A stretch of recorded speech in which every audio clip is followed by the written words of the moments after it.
Thank you, Stephen. Like to call the meeting to order for the Deschutes County Board of County Commissioners. It is April 22nd, 2024. Please join us in the Pledge of Allegiance. I pledge allegiance to the flag of the United States of America and to the republic for which it stands, one nation, under God, indivisible, with liberty and justice for all. Like right here. Okay, citizen input. We don't have any blue forms turned in. This is a rather unusual day. We're starting at 11 instead of 1 or 9. Stephen, are there any raised hands? No raised hands for citizen input. Okay, all right. So our first agenda item this morning, number 1, the salary market and equity review project overview. So, Kathleen?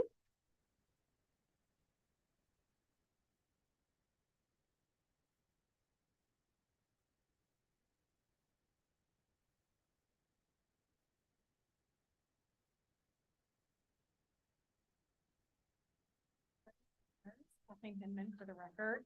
And I will let, well, with me, I have our consultants, members of HR Answers, and I will let them do a quick introduction of their for the record as well.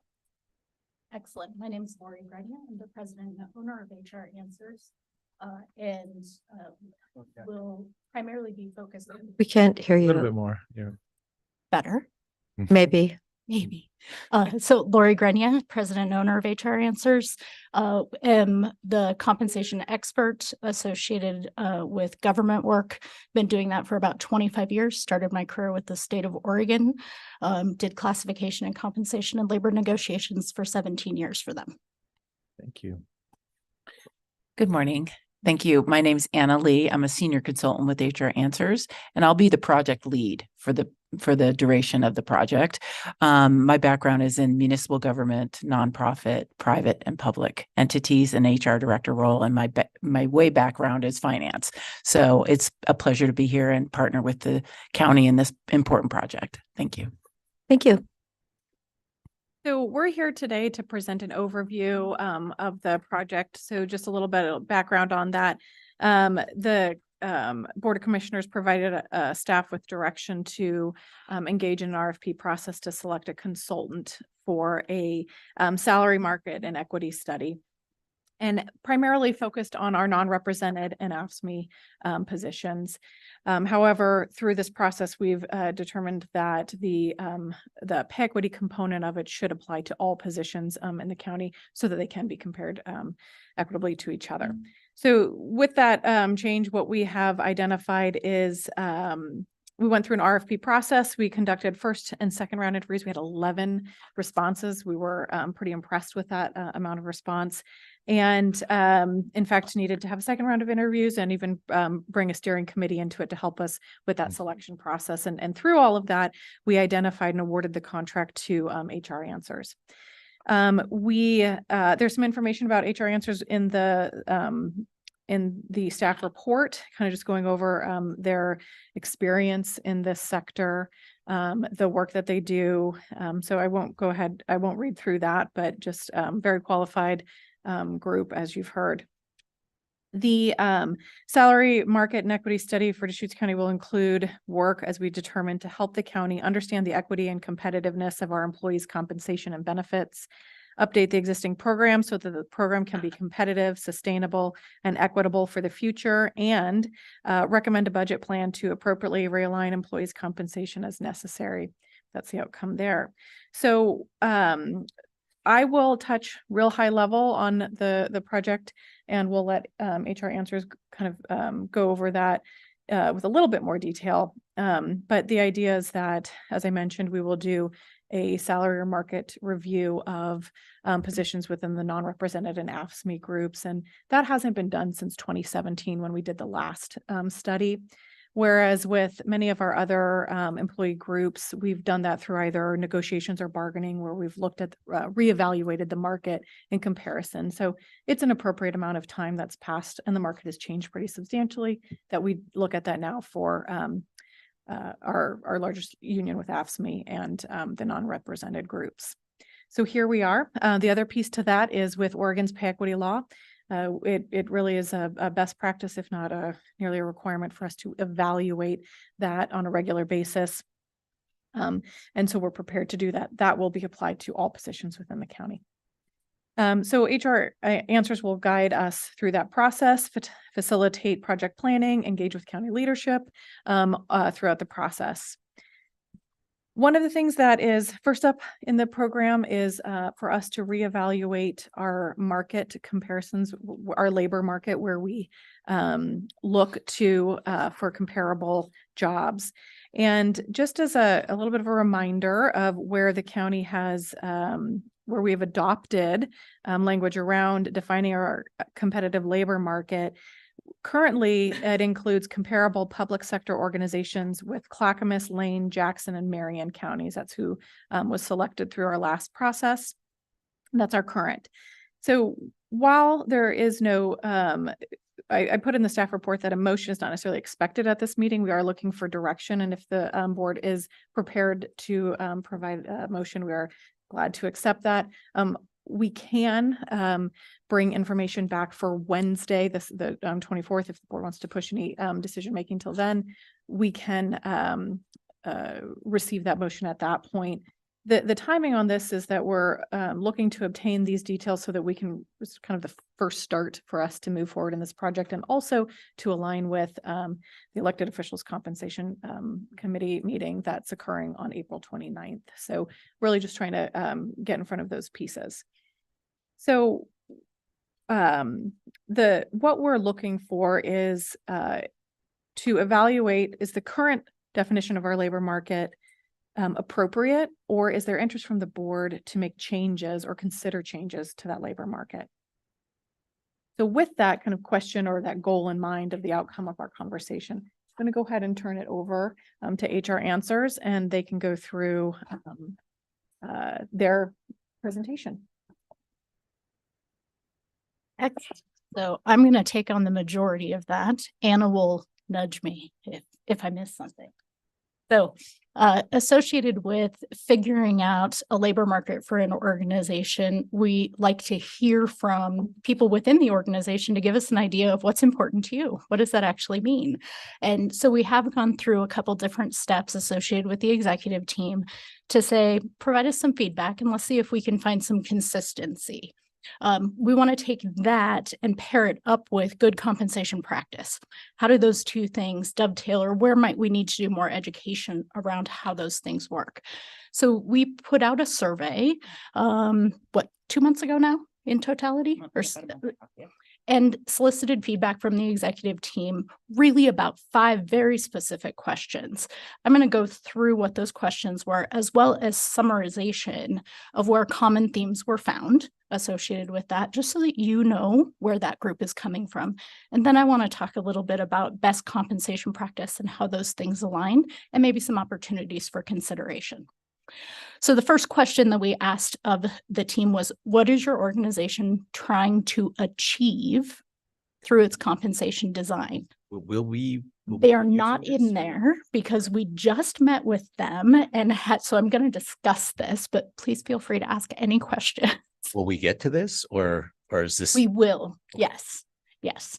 So when the organization or when the members of the executive team were thinking about what are we trying to achieve through the compensation design, it actually mirrors very closely what's in your compensation philosophy today, which number 1 is making sure that we can attract and retain highly qualified staff, and highly was something discussed repeatedly. And not only just the high qualification of staff, but because the county's intention is to provide a high level of customer service to its public in whatever it is that they endeavor to put their hand to.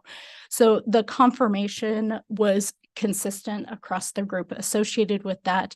And there were several statements made about pay not being everything, that it is really that total compensation view. So not just base pay, but also things like the retirement that's provided and the health insurance benefits, and essentially just that entire package. So it was great to find that there was consistency in that across the team, and that it already aligns very well with the compensation philosophy that's been identified for the county.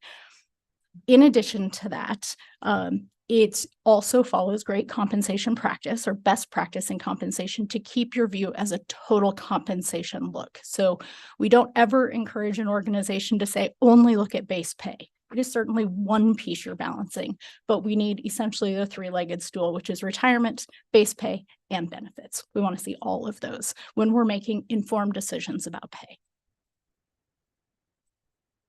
The second question, and this is a bit longer, so I'm going to paraphrase just a little bit, is what's the market the organization most successfully competes with to attract the level of talent necessary to be successful? And as you might imagine, there was a whole lot of input on this. And that input really has a lot to do with where each of your different departments actually compete for talent. And it's more than compete for talent. It's also where do you lose your talent to? So I appreciate the fact that the definition of market is actually where do you gain your employees from and where do you lose them to? One of the hardest things HR professionals will ever face is trying to get actual data about where you lose your employees to, because you can't compel somebody to do an exit interview. It's very difficult. So while we may have some information about that, it's not data that we would suggest you analyze your loss to. It's essentially anecdotal. That's the best way to look at it. So we got a lot of feedback around things like we should be comparing to some cities. We should be comparing to some counties, and not necessarily the counties that are currently compared to. A lot of discussion about maybe Jackson isn't the best place for us to be comparing to. And why aren't we comparing to some of the larger counties? Because they do have work that's similar to ours. We also got feedback about private sector organizations and nonprofit organizations. And I think in totality, what I can say is, indeed, you could be gaining employees from any of those organizations. You could also be losing to any of those organizations. And the real question from a compensation professional standpoint is, where does transferable skill exist? That's what we want to be focused on. So one of the things that we look at from a compensation perspective is, where are we going to be able to find job matches? And a job match is by compensation practice based on 70%. Now that's not an exact mathematical number. There are 4 components that are the pillars of job matching, and they are: what is the primary purpose of the work? What is the autonomy and decision-making associated with the work? Is there supervisory or management skill required for the work? And what are the qualification criteria? And we're looking for at least 3 of those to be a solid match for us to say, we have a comparable job.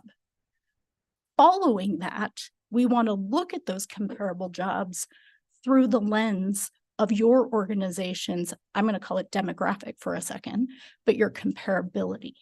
And what that really means is, what is your entity type? And that means sector. So you are government. What is your size? And that's twofold: FTE and budget, and then location. And we're going to discuss all of those a little more later. So it's a little backwards than what most people think about in government for how do you do this work. The first goal is, where's transferable skill? Where are the matched jobs? The second is then, how do we view that data? And we do comparison of organizations at that point, instead of saying who's comparable to us and what jobs do they have. So again, we're going to talk more about that. So in that discussion, again, differences of opinion really only have to do with differences of the body of work held in each of the departments that your executive team are part of. HR, I can find that anywhere. Doesn't matter. Universally, people need HR in organizations. But if you're talking about a natural resource specialist, not as easy to find in private industry. Going to see a lot of that in federal, going to see a lot of that in state, some counties, but not many, and a little bit in cities. But make a jump down to special districts, I've got a whole lot of natural resources there. So again, we're looking for, how do we get all of that picture together to make an informed decision for the county? So the third question, and again, some of these blend into each other because we're trying to ask the question different ways to see if that elicits just a different resonating factor for each person. So the third question is, what does the organization currently offer or intend to offer in the future that would positively or negatively impact the level of compensation. And again, that balanced picture of both base pay and benefits, including retirement, was the general theory that came out there. There was also some discussion in that around things like the potential to do bonuses based on performance or other types of incentives. And we had a pretty good discussion about that, and varied opinions were brought forward from the team with regards to that. What we learned, also hearing from our HR partner here, is the fact that the county is starting to work through some evaluation factors for work. How do we evaluate success? And there is a pilot going on for that. What I can share is it is not appropriate for an organization to either associate or incentive or bonus with a performance-based structure until you have tested thoroughly that performance-based structure. And what we're really looking for is the consistency of application in that. And that's actually legally required now under Oregon's pay equity law. Those processes are usually a 2-year length before you can actually associate pay. So if indeed that's an interest, I would say, my recommendation would be make it a future interest, not we need to do that right now. Time is very important to testing those things, but that also requires that the jobs that are being evaluated are fairly static for that period of time. So if the organization is anticipating any kind of significant changes in the way in which work is done or how work is designed, how it's assigned to individual jobs, those things would be in natural tension to each other, and you'd need to decide which comes first. Okay, so question 4. I have to scroll. Apologies.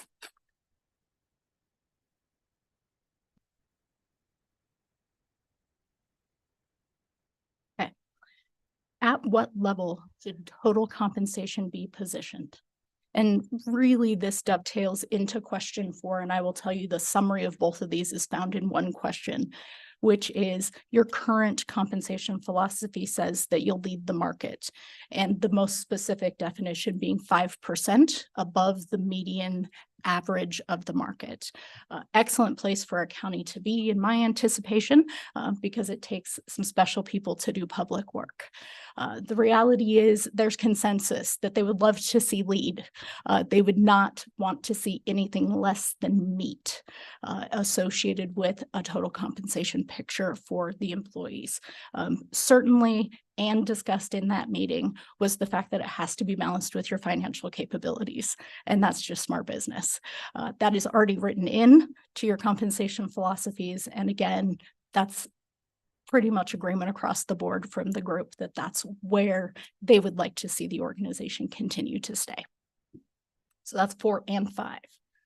So when we talk about all the phases of this project, some of them actually touch each other. And this is where I'm going to get back to that presentation that we had. And when we talk about doing classification work, so if you're on slide 4 of that deck, there's an arrow with 4 blocks.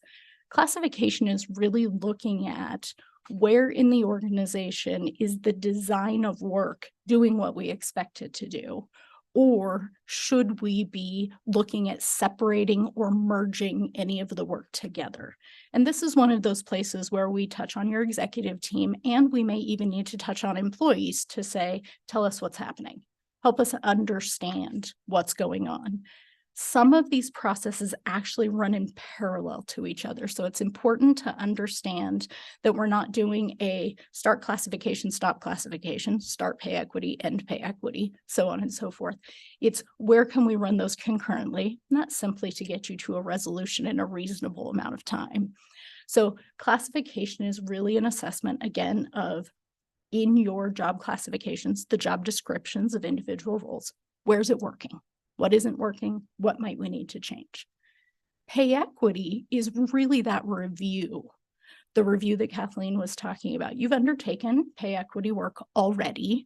The law, and I would agree, almost requires that you touch it at least every 3 years. That component of the law is only about maintaining safe harbor. So in other words, if somebody wants to litigate against you in a court, having done an evaluation every 3 years limits what a judge can evaluate. which is nice. We like that. The reality in pay equity is you've got a really great amount of information, and we'll be reviewing that system to find out if there's anything that needs to be added to it for an improvement. So the idea is not to throw out what was done before, but only to review it and potentially enhance it if that's needed for the flexibility that the organization needs moving forward. Much of that is informed in that classification work. What's working for you, what isn't. Because ultimately pay equity tells us where are jobs comparable inside your organization. And then once we know what's comparable, are we paying consistently within our policy and practice? The answer is yes. We pass the pay equity gate, pretty simple. You have excellent policies and a robust management of those. Tells us you're probably going to look really good at the end of that. I get a little worried when I find no compensation policies. That makes it a little harder. The market equity, a harder lift. Because again, exactly the primary purpose why we're here is to say, what is your market? Do you want to stick with what you've got, or do you want to do something different?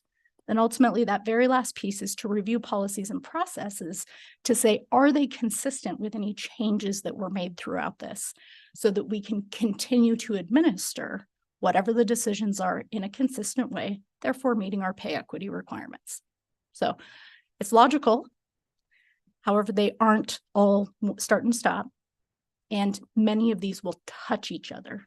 Certainly in that classification realm, if indeed we do end up changing a job, merging jobs together, pulling them apart into more separate definable pieces, that will have an impact on the market research we're doing, but it wouldn't necessarily change what the market is for the organization. So trying to get all of the things we need in order so that we can execute all the work, partially why we're here. Okay, so market discussion. I gave you a little bit of insight into this already. You have a 4-county market that you look at. Some of that was probably informed by the Public Employees Bargaining Act, and I've given you under the guiding standards what those actual ORS sightings are. And one of the things that I'd like to remind groups making decisions about market, especially in government, is that particular piece of the Public Employees Bargaining Act is actually only relevant to strike prohibited positions. So in other words, the requirement does not expand beyond emergency services. And you'll see police or fire fall into those. That's it. So once we get outside of that, kind of the devil of this is that you get to choose, which can be a pretty difficult task. How do we figure out what our market is? How do we actually approach this so that we have good information to make decisions on?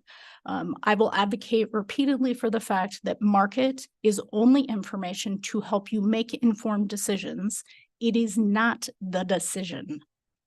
So many other considerations have to go on top of any market that is gathered. But what we want to make sure is that you have a market representative of each job that's done in the county.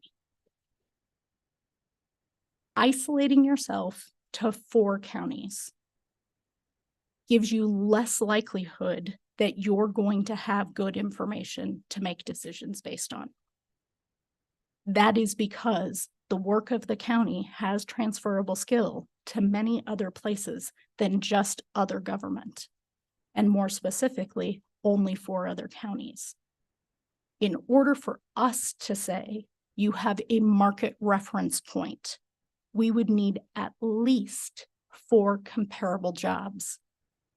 If you're only looking at 4 counties, it's unlikely that any of your roles are going to come back with matches in all 4.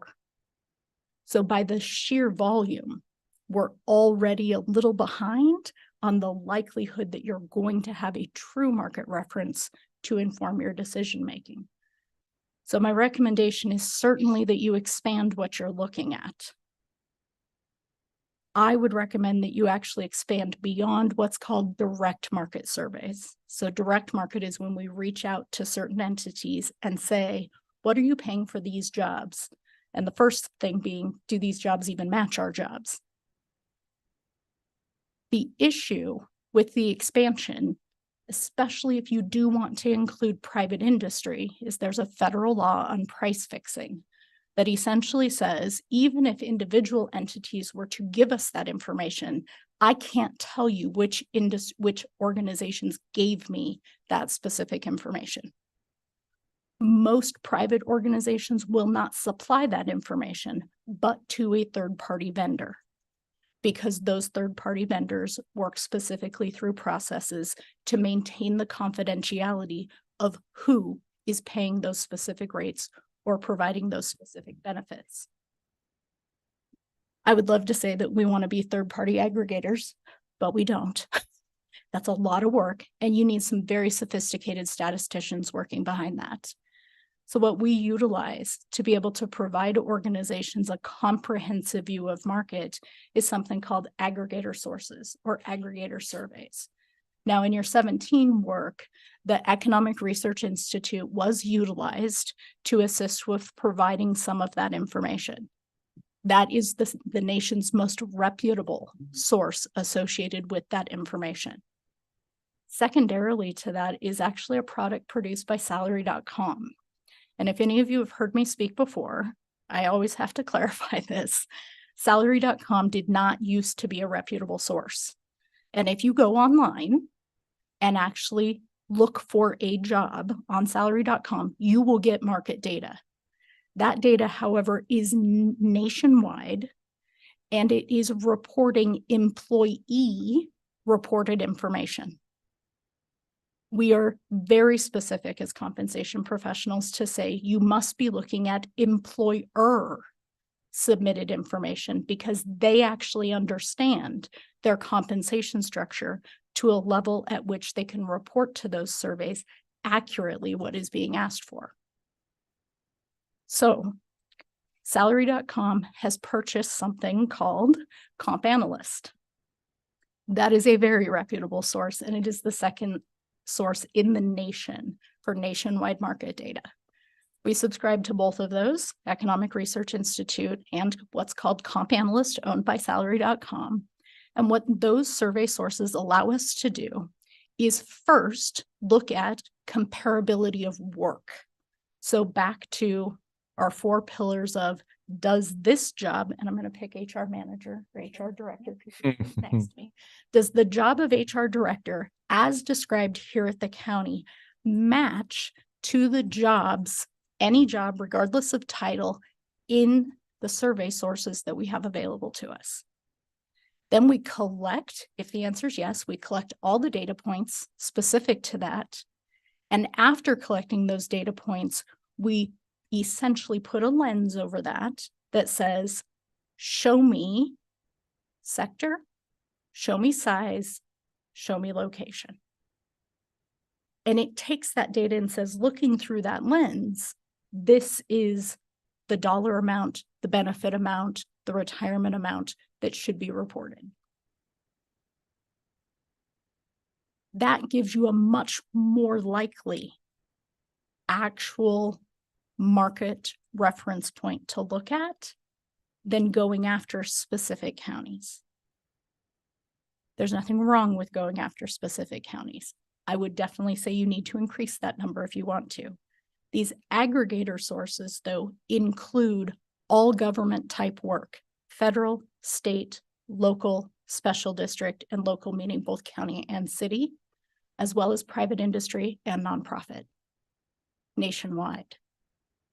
But we can correlate that data based on comparability to your organization in both of those survey types. Can I ask a question? These are recommended due to the fact that that's the input that we received from the executive team. It's the broader look of where you're getting employees and where employees are leaving to, is not just the 4 counties. It is a wider view. And that's why we're recommending this path. So again, beginning with the end in mind, that's your end goal, is to kind of broaden that scope. And that's why we're recommending these sources. Okay, so my question is, I can appreciate using more than these 4 counties for the purposes of this analysis. I feel like on a regular basis, HR is doing other kinds of analysis where they're only using those 4 counties. And so I guess what I want to understand is whether we're contemplating using a broader market just for this analysis, or whether this is a recommendation that HR, when at other points in time for other purposes, we broaden that market as well. Our recommendation would be that you consistently use the broader market. And Kathleen, am I correct? We on a regular basis, we're using just those 4 counties for all kinds of stuff. Yeah, I mean, there are definitely times in which, departments or offices have requested, right, reference, us to reference other counties or Mhm. entities, especially when, as we've seen, some of them don't have great matches, right? So, we utilize the internal component, looking at our other positions internally. We look at our job evaluation tool, right? Decision-making, financial responsibility, et cetera. And then we look at market, right? And to your point, Trish, we have been using specifically those 4 counties and then referencing others when either requested or necessary to find good matches. And this is, these are some systems in which we can request, at a cost to have a membership in. We can also lean on a consultant to help us with that going forward. So there's different ways for us to continue to utilize these resources should the board select this or include it, right, as a component of that as well. Thank you. Any other questions about that? Okay, so in comparability, when using these types of sources, I mentioned 3 things. 1, sector. 2, size. 3, location or geography. Those 3 things do different things for us. When we're talking about sector, you can go as high as public sector, or you can drill down into that. Each of these sources allow us to go public sector state, public sector county, public sector city, special district. We can get pretty low in each of these. Our recommendation would be that you look at public sector, period, which would be accumulation of any public sector entity, which helps level out some of the variation that's experienced in public sector simply because of the negotiation process. I think almost 70% right now of public sector organizations in Oregon have a substantial number of unions. And in union negotiations, it's not an uncommon practice to need to exceed because of an interest to lead or make up for something that in the past wasn't given. Most of these are called deal sealers when we're talking about negotiations, which are things that are impacting pay outside of market reasons. We like to flatten that out a bit for an organization so that you don't feel like you have to go for the ride of all of those changes, but that you're looking at a common trend that is going across the entire sector of government. Specific to size, there are 2 things that we would recommend can be separated. The first one is full-time equivalents, or the FTE that this organization holds. And we don't recommend that you're looking specifically right now. We recommend looking at your 5-year average. However, one caveat to that would be if an organization is expecting significant growth, that we're projecting into that growth as well. So that 5-year average, again, takes care of some of that up and down that's usually happening. The other piece is budget. What has your budget been? So again, it's a size measurement, but what has your budget been? And again, 5-year trend. Just like FTE, if you're expecting a significant windfall coming your way, you have a significant grant or those types of things that are going to alter those numbers. And we say alter those numbers, we mean by $500,000 or more. That's really what we're looking at. Because again, these surveys have segments of measurable difference in them. 5-year trend associated with that. And then lastly is geography. And geography can literally be measured down to the zip code in these surveys. And what the geography does for us is take into consideration cost of labor. So essentially, how much does it cost in this location to provide employment, whatever the location choice is, and cost of living. How much does it cost for those employed by the organization to live in some space near the organization or near the geography chosen? So we can get as low as the zip code of Bend. We could expand that by a radius of square miles. We could also go to the entire state of Oregon if you wanted to. Because of Bend's specific cost of living and cost of labor, one important thing I think for you guys to know is that if we did use the state of Oregon as a whole, what we will find is a variance of about 2% in either direction, depending on the year in which we're looking at that data. So it's pretty close to the statewide average, and that's because the average is fully driven by the Portland Metro. So when we look at those pieces of information, it may sound really good to say, oh yeah, let's get very specific to us. But we also know that if we pull that picture out to the entirety of Oregon, it will be very close to the same number. 2% is an important piece of information for you to know, because variance of 2% when you're looking at base salary in either direction is the point at which you need to start considering whether you're going up or down. If it's less than 2%, it's a negligible impact when you actually do all the calculations in the math on a base salary percentage. So in the compensation world, 2% is a magic number for us. So when I look at a geography that says, it's give or take a couple percentage points close to 2%, I know there's a variance that doesn't need to be measured. I think just a kind of a bit of information. When we did this, the first round in 2017, the last round, there's been times before that. We did adjustments to specific areas. So for instance, when we looked at Marion County, there was an adjustment made for that cost of labor there.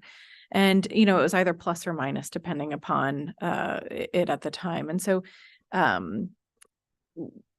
one of the differences is in looking at a broader sort of aggregate information is that there's less adjustment needed for that particular comparable, right? So if we looked at Marion County and cost of housing or labor in Marion County versus it here, it's more substantial than it is when we go and step back and look at Oregon as a whole, right? Because of the drivers of the Portland metro area.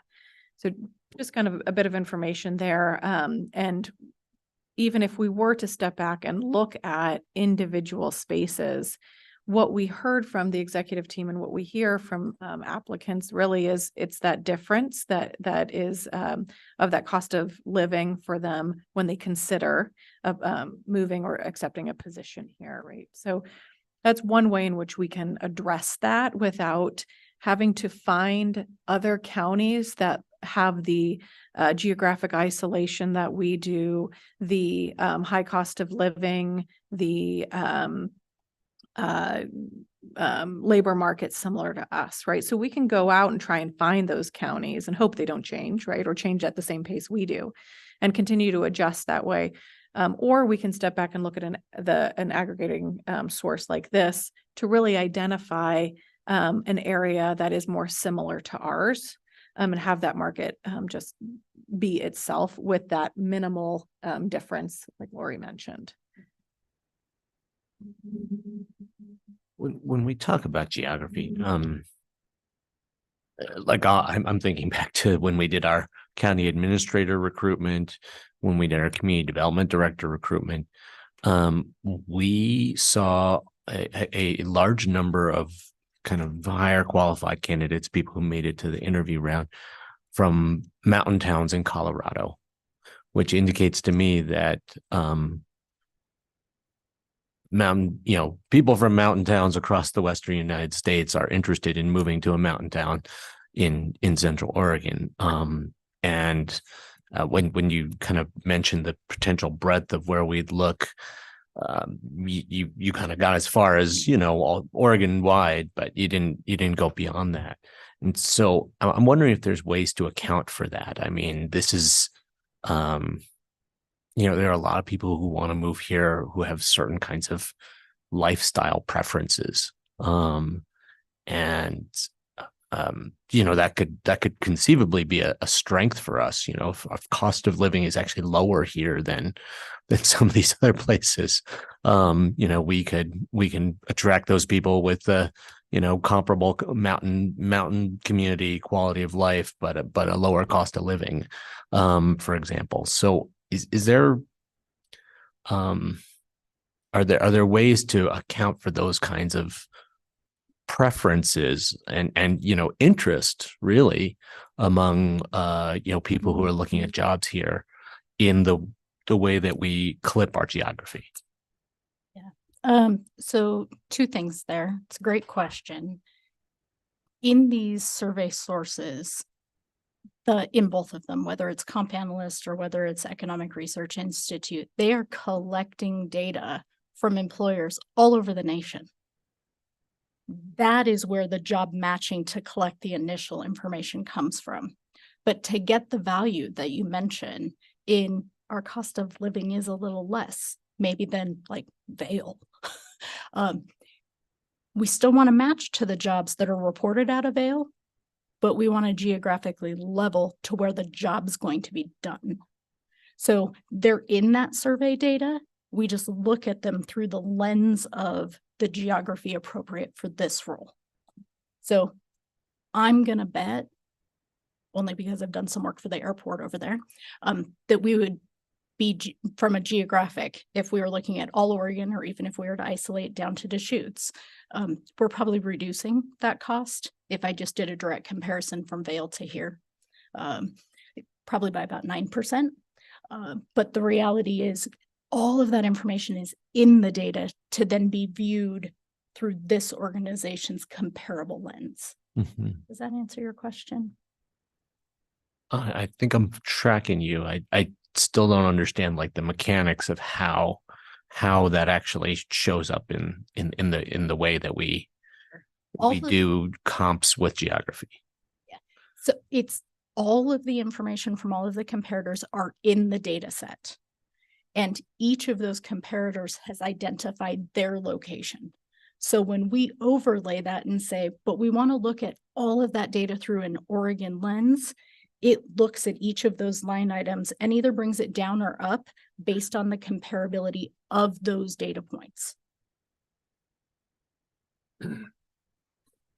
So yeah, the aggregate groups that we work with, especially ERI, they've been around for a very long time. That is their primary role. So again, what Lori was saying is that we're going to have the scope of the position nationwide. Whoever's going to say, I have that job here. I have that job here in wherever it is. And then what we ask it to do in the system is scope it down to Oregon or Bend, Oregon, or whoever you'd like for us to scope it down to. But that all, like Lori was saying, all of that data is involved in that scope. But then we say, okay, geographically, how do we adjust that? And that system does the work for us. So then we have all of that data back. So actually, that's why we spend the money on those aggregate companies, because they have all the analytics behind that data. And they do that for us, and then they give us a report on that. I hope that helps clarify. Yeah. Thank you. So I'm thinking in the 7-year period that since we did this last, it's evolving probably pretty quickly. Big data is starting to come online here, aggregating all this data, normalizing it across different geographies and states and policies even. We haven't even had these tools probably till recently. I would say ERI has had the tools, but they are enhancing some things that have been a little more difficult because we have better just-in-time data. As an example, ERI used to update all of their data tables, which means all of these analytics that are happening behind the scene once a year. Now they update them every quarter. Comp Analyst came out of the chute every quarter because quite honestly, we demand more accurate, timely information. And that's just because our society has gotten to a just-in-time satisfaction. And we have the tools that can do that. And they have certainly built those in, which has been hugely appreciated by those of us who do this body of work, because a year is a long time to wait anymore to figure out, are we still competitive? It used to be when I started doing compensation work, you needed to touch market data about every 10 years. Then it dropped to about every 5 years in the mid 2005, 6, 7, right in there. And now we're at every 2 years at a minimum. You need to be informed of your market to see if changes need to be made either to your entire schedule, which you guys did in 17, or individual jobs that have been assigned within the schedule. So it's for both purposes. And then Kathleen, do we report out to or we must be data input to these systems also? Or do we have reporting that happens, or do they just pull our information, ask for information? So we report all of our wages and everything up through the some state agencies, and then that information goes there. So we are reporting payroll reports every I don't know if it's every payroll, every quarter. I'm not sure of the specifics on it, but yeah. And then those payroll reports are backed up by job descriptions and step classification, the big picture. It's a little bit more broad than that, right? So rather than like step and things, they'll look for minimums, maximums, because everyone does it differently, right? So, but for example, it will look at what a permit technician, what all the wages that are coming in, right, for that person. They don't know what if they're top step, if there's even a step, right? But they know then when all that information comes in, what the minimum of that is and what the maximum of that is. Okay. So Kathleen, I have a question for you. What is our median salary for Deschutes County at this time? Don't know off the top. Well, no, but I would like to know. I just saw a document from Oregon taxpayers, and the private sector the median is 56,000 and the public is 74,940. So I think it would be important to know what that number is, because that's almost 20,000 more, and for the state in the numbers I just gave you. And how many years now have people stayed with Deschutes County? Do you know what that number is? I think last time we looked at it, we were just above, I think it was like at 8.2 or 8.6 was our average year. So we were at 9, I believe, at one time. And so now we're down to 8.2. I don't remember if it was 8.2 or 8.6, but it was somewhere right in there. And you're right, we did go down from, I think it was 8.9. So it's really that percentage point, right? The percentage point of where that adjustment's going. But our tenure is going down. And I would say that is occurring all over. Right. So Deschutes County it's not something that we're just afflicted with, right? The average tenure of an employee anywhere is going down for sure. So 3 years, 5 years, we were happy with that tenure. Right now, 1 year, not enough for me. Really want to get them, beyond the 3 years. And then I feel like if we have them past 5, we can work on keeping. It helps. Yes, if they stay past 5. Mm-hmm.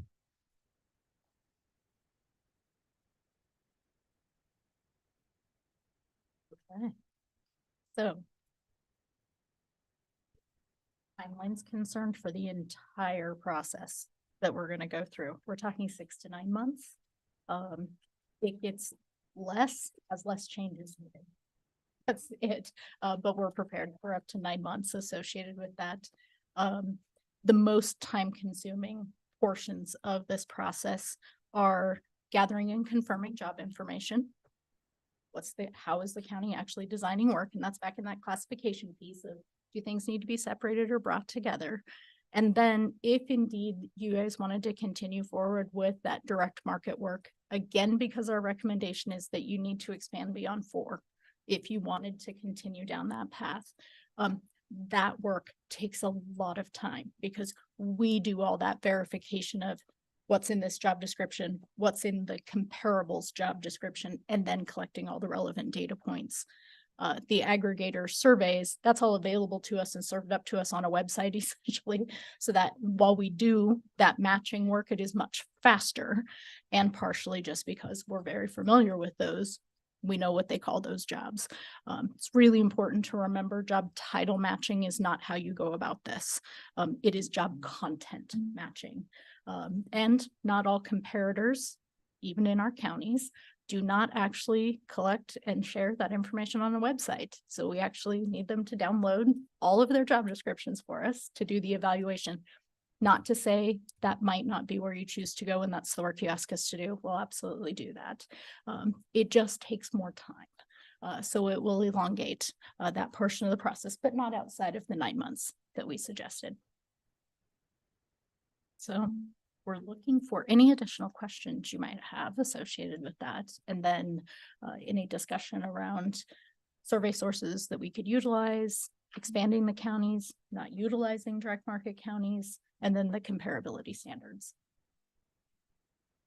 So I'm thinking back, it's been easy to put a spreadsheet together with Deschutes County and 4 comparables and just kind of see how it jives, right? So now we're talking about really, and you're recommending that we open it up and use these larger scale tools, and they'll come up with, probably the medians and, just you can play with the numbers all day long on there, I guess. So that's going to be the tricky part. And I mean, I support opening this up to take a bigger picture. Getting it landed is probably the tricky part though, because then all of a sudden you could just be debating who's in, who's out, what numbers do we want to use for a long time. I guess dialing it back in the end, getting it landed in the end is going to be the tricky part maybe. I think one piece of information, so having seen what sources like ERI report back is, for example, and I'm sure you're very accustomed to seeing our comparable spreadsheets. And we've got, up there, Clackamas, Lane, Marion, That's what I'm Jackson, envisioning. and there would be an additional column if we were to add it. Right? And one additional column, that would be the report back of all of those sources, rather than each source input into ERI, for example. So well, that helps. So yeah, I'm envisioning that spreadsheet and I'm thinking, oh, how wide are we going to go here? But yeah. Yep.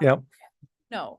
So it would just be, one column. So the information would come back in and then we would take that as the aggregate. And so it would be one factor, right? Okay. And I think what we're looking for is how would you want to define that labor market? What information can we be using or should be using in that study? Is should we be using the specifics, right? The specific counties that we have used and adding these additional aggregate factors? Should we not be using the aggregate factors? Should we only be using the aggregate factors? Well, what does it cost to use the aggregate factor? And so we're talking about something that couldn't possibly be done until next February of 2025. If you're telling me it's 9 months and we, started this May 1st. So what's the additional cost then? How much more important is that knowledge going to be? So we based our proposal and the estimate that was accepted based on direct market surveys, which takes about 3 times the amount of hours to accomplish, over using the aggregator sources. The aggregator sources essentially are going to cut your cost into 1/3 of what it would be, and it will cut the time down by an equal amount. So once we get through the classification work of knowing, do we need to separate or combine anything, we can go directly to those aggregator sources and pull that information. It's actually a very simple process. If we're using direct market survey, we have to put together a survey, administer it to each of your direct market comparators, and wait for them to respond, and then clarify all that. And then wait. Yes. And then wait some more. Yeah. Yeah, exactly. So it is a more expeditious process to use the aggregator sources. Not to say that we can't use all of them. And as far as if the county wanted to continue with their own subscriptions to those aggregator sources, you guys could absolutely do that. And I know what my estimate is, which is got to be at least twice what you guys would have to pay. We pay as consultants to be able to utilize it for multiple entities. You would only pay a subscription for yourselves. So my bet is probably between both of them, you're talking $4,000 of cost for those aggregator sources, where my costs are about $8,000 per survey. So it is a robust tool to have at your fingertips to ground truth those questions that are coming in on the fly just in time. And now that they're doing quarterly updates, even more beneficial.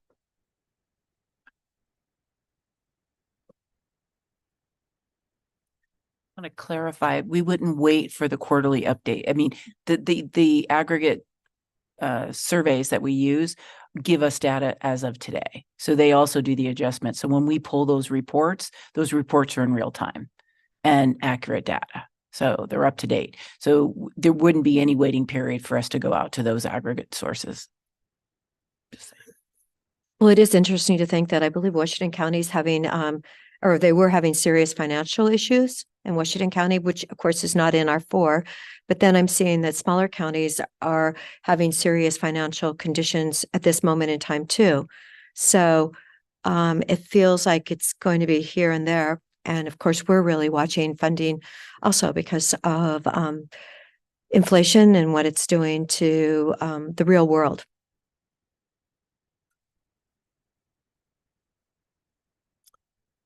Well, go ahead. I'll Commissioner. just say I appreciate that using the aggregator survey approach is maybe more expeditious and less expensive, but it seems like the information to be gained from these direct market analyses would be really valuable. We do want to understand where our employees might be coming from, where our employees, who we might be losing our employees to, because I think that'll help us make much better decisions about how, much better recruitment and retention decisions in setting compensation and setting benefits. So I'll just say I'm leaning in that direction. When I get back to total compensation, relative to a private market, we do see careers kind of shorter commitments for career paths. People are 3, 5, 10 years. And it'll be interesting to see what the next generation, what it looks like for somebody who's in their mid-20s right now, where they want to stay for a period of time. But as I say, total compensation is real important. Getting some years under your belt, getting through the steps, and all of a sudden there's a pretty stable, compensated position for anything we do here is my point. So just kind of a high level statement. And I would always know that, and it's not for everybody. Not everybody wants to step in and do the people's business. And there's whole bunch of different departments that we have too, very vastly different positions for the different departments and the services we provide. So I guess Commissioner Chang, just for clarity, so you're thinking keeping the 4 comparables? Is that what you were referring to? No, I'd lean towards this kind of broader, taking a broader look at our market and our comparables. And so I support and adding that aggregate view is what I'm thinking. So I really like that idea of just, adding the column, but that's a very powerful column because it's a real big view of state and federal, data. And the other data that we haven't really talked about is local data. Somebody that's already living here that's either possibly coming from Redmond or going to move to Redmond and work there, and then the Bend market back and forth between the county and actually the city of Bend. So where do those numbers come into play in this? So for public sector entities, we could add them to the direct market survey of the counties that you already have and solicit that data from them. We would not be able to do that and provide you specifically where data came from if you wanted to include any private industry or nonprofit. Well, I think it's always fascinating. We get people from the city of Bend and we lose people to the city of Bend. So, they already those people already had made the choice to stay here. So, and that seems to be part of the equation in today's world. Are they going to stay here? Or are they going to go somewhere cheaper to live? And I do think a reminder of what Kathleen had mentioned. All of those public entities are reporting into these aggregator sources. That information is there. So while yes, we can look at it through a direct market survey, if you wanted to continue with any version of that, you will have that data for consideration in the aggregator sources. we won't be able to fish it out into. I know, is it buried though? It's part of the whole. Right. And our recommendation is that you truly look at the whole of what you might be competing for. And certainly different roles have different places where you might be competing for. As the example of, some other mountain territories that may be paying much higher might have somebody who says, you know what, I really just like Oregon and I want to move to a mountain territory to there. Those jobs are in that information. We're just looking at it through a lens of what's relevant to you guys. Nick, didn't you work in Aspen? Yes. Hmm. So yes, very well-rounded in coming from a mountain community. I think one other piece is that what we heard from the department heads, the department leadership team really was that interest to include a reference to the private sector, right? And specifically around some of our positions that, for example, pulling our nurses out specifically, right? So looking for those comparables. In 2017, we did include that. And the board at the time decided to remove it as a factor. So we did not use it in the, we pulled market on that and we looked at it when we then came back to, because there will be a second, probably lots of conversations moving forward, but Not just two. yeah, another conversation where we then have the market data and we determine where we want to be. Do we want to lag it, need it, lead it, right? And so that's a second conversation, which we have the data. And so when we did it in 2017, we did pull that data. And when we sat down and evaluated that work at the time, the decision was to not include it. And so I think one piece that I want to make sure that we're talking about or considering is how we're going to include that information in this market poll, right? Will we be looking at it? Don't have to make the decision necessarily to use it at this moment, but how will we be considering it? And so that will show up in the aggregator data, that private sector information, or that won't? So it will, right, if we use the aggregator data. And if I can also mention in our meeting with the executive group on Friday, there was some things that I think we've addressed, but I really want to pull them out. They did say that they're looking, more so like in any sector that someone would go to, like all of the HR, IT, nursing, all of those. Who is a big question mark? I mean, they could go anywhere. I mean, so competing with that market, and we really, Lori and I really thought about that and saying, okay, how are we going to get to that goal, right? How are we going to get to that goal of looking at all of the different markets? And the aggregators was an easy pick for us. I mean, that's what we were doing. The other pieces, those are quantifiables, money, how much you're getting paid, what your benefits are, all of that. PERS is a huge benefit. If they go to the city of Bend, they're going to pretty much get the same benefits. You probably go through CIS, they go through CIS for their healthcare benefits as well. So it's apples to apples a lot of times. So going into a private sector organization, it's quite different. The city of Bend's health benefits are terrible compared to ours. Oh, okay. So they've Yeah, made a they- choice. They've made yeah. a choice to go to a different route. And I didn't realize. No, it's fine. No, did- we are very proud of our Yeah. doc Yeah. agency. Yeah. So yeah, Yeah. we have a different route there, but We have a Cadillac plan actually, but we actually have a lot of employees now that don't even live in Deschutes County. Maybe not a lot, but I know several that it's much cheaper to live. Their property taxes are significantly less in Crook and Jefferson. The one other pullout that I'd like to mention, and I think Nick, you had mentioned this specifically, is the culture and those non-quantifiable factors here at Deschutes County as far as quality of service, quality of the high quality of the employees and whatnot, being able to attract that. So we're looking at it through many lenses, right? Not just the compensation lens, but the culture lens and all of that. And I didn't want to leave that unsaid. So thank you. Thank you so much. We actually have a meeting starting at 12:30 today. So do we need to, can we come back and discuss this and other items on Wednesday? Is that possible, or do we need a decision today? we can delay the motion or direction until then. What information can we work on to bring you that would help with that? If there's anything we need to work on. I don't know.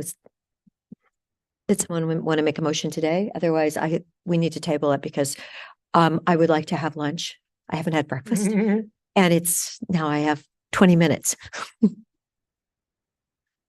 I mean, I definitely, just at the high level, I want us to understand, understand the private sector. I want us to understand other public sector employees. I want us to be thinking beyond the four counties that we've been using, what exactly that looks like, like in terms of packages for analysis. Like I'm still not completely clear. So I mean, Kathleen, if you could kind of craft out for us, this is what your options look like, and this is which ones address that goal of including that broader set of public sector and even private sector comps, and which scenarios don't. That would be helpful for me. So if you could bring that back on Wednesday, is that possible? Okay, Yeah. great. Yeah, I think that's much better. So thank you so much for joining us today. Good. Well, it's good to think about this whole big picture. Nice to meet you. Yes, Yes, there we go. wonderful. So we are going to adjourn now and for 27 minutes, something like that. And we'll be back here at 12:30. Thank you.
Good afternoon. We need to reconvene our Deschutes County Board of Commissioners meeting. It's 12:30.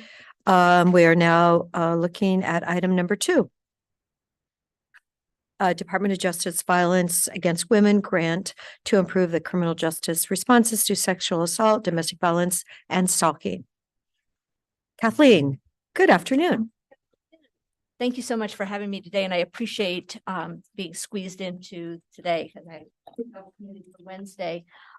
We are requesting, my name is Kathleen Meehan Coop for the record. I'm a management analyst with the DA's office. And we're requesting to move to approve authorizing our office to apply for the 2024 OVW ICJR grant to continue our high-risk domestic violence team.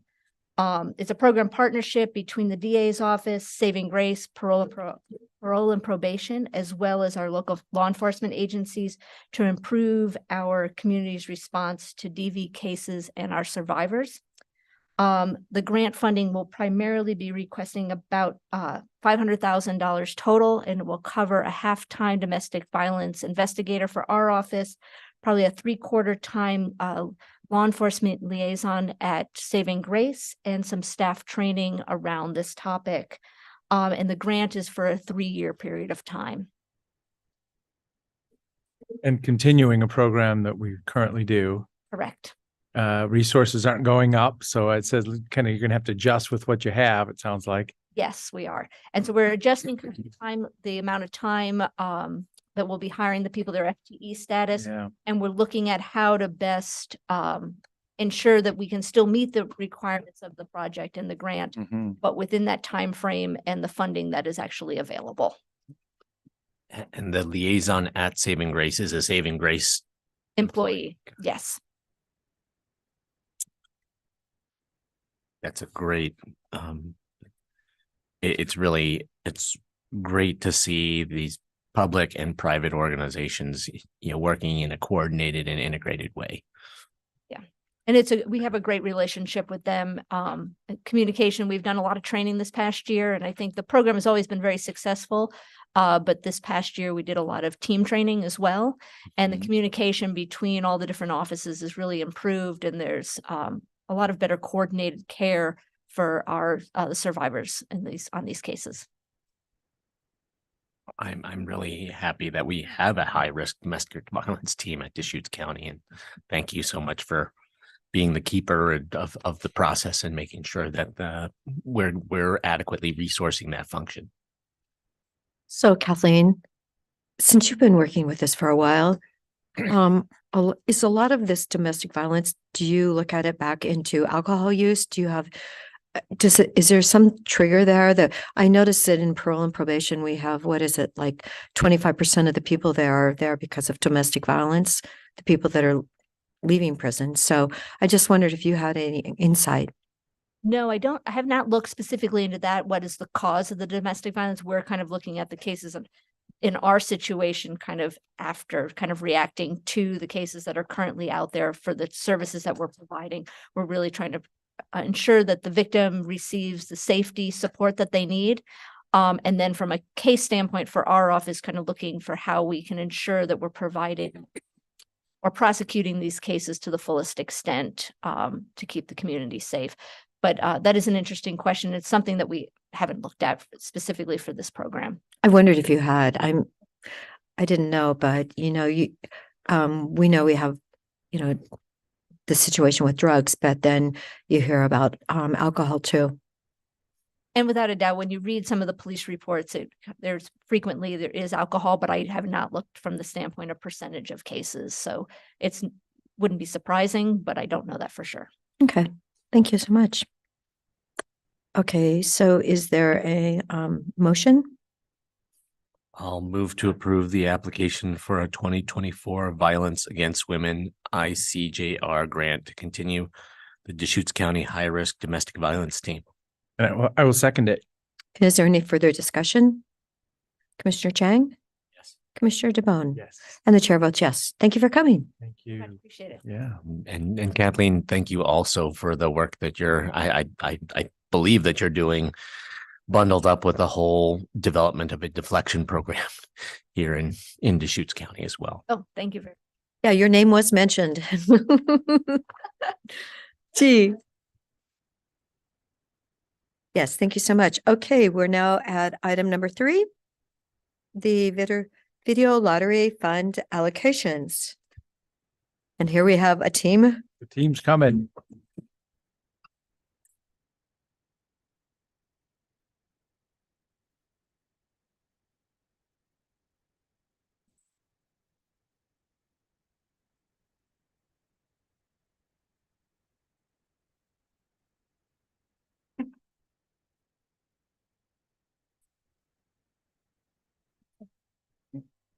More paper. These, Okay. is this the same thing that's in our packet? There's a small update that I'll note. We just received this.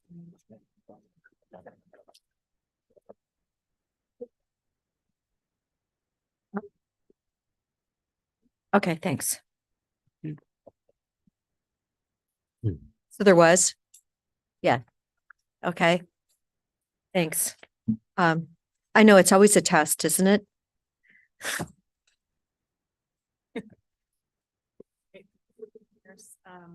Laura Skundrick, Management Analyst in Finance, and I'm here today to review anticipated revenue from the county's portion of the video lottery proceeds and develop an expenditure plan.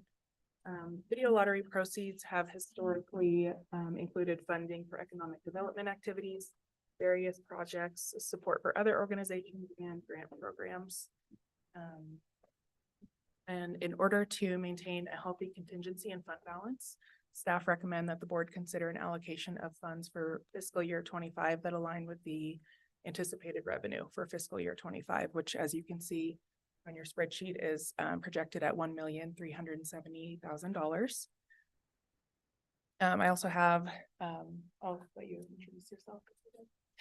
Morning. For the record, Whitney Hale, Deputy County Administrator. Dan Emerson, Budget and Financial Planning Manager. They're here to help answer any questions as we go through this today. So as you know, the county is experiencing revenue contraction in the general fund and is also experiencing reductions in transient room tax revenue, as well as increasing demands on that TRT as a funding source. So as a result of those revenue forecasts, County Administrator Lee Lack has requested that we prepare funding packages for the board's consideration for this discussion today. And these packages were laid out in the staff report in your meeting materials. If the board would like, we can walk through each of those options and then take a look at our allocation worksheet and make any adjustments that you would like, or ask questions, of course. And I believe Dan handed out his TRT forecast as well. If you have any questions, he's happy to answer. And I think I'm just going to talk a little bit. You'll notice, as Laura said, County Administrator Lee Lack is recommending or has put forth an option of core services. And the reason for that being that our discretionary funds, whether it be general fund or transient room tax, based on our forecast, I know we sent out the memo, both of those funds are declining. And so our ability to cover our core services is a little bit, it's a little bit more difficult this year, and certainly going to be harder in future years as we look at those forecasts. So the idea is to move some of those core functions over to video lottery funding if eligible, and that frees up more transient room tax for discretionary use. When you look at the transient room tax forecast over here, you can see that this bottom number, the discretionary TRT capital reserve number, is essentially the ending fund balance that we have projected going forward. And it should be noted that that number is prior to some significant special requests. We have a $700,000 special request, one-time funding for the sheriff's office this fiscal year as well. That isn't included into this forecast. And so if we were to continue to have requests like that or other external requests, we wouldn't have enough transient room tax to cover those types of asks at this point in time. So that's one of the main reasons why we're talking about and presenting this option of moving over to core services. Okay, so with that, we can walk through the options. And you'll note with each of these options, they do reflect a full allocation of the EDCO funding request. I also received a slight update this morning from ITCO that their regional capacity request decreased $450 just due to a discrepancy that they had found. So that is reflected on that new spreadsheet. We had a transposition, Yes. divisible by 9. So somebody must have done something funny. So it's now 161,128, which is on that new spreadsheet. So small decrease, but wanted you to have that updated number.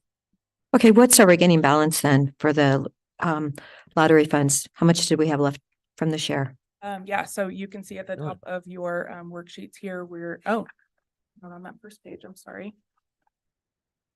Our estimated beginning net working capital is $1,108,409. Sorry, I don't know why that. It's on the top here. Well, it says contingency by it. The 1108, 409?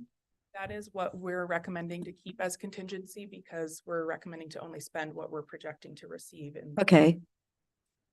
Okay, so that is actually then the beginning balance? Correct. Okay. All right. All right.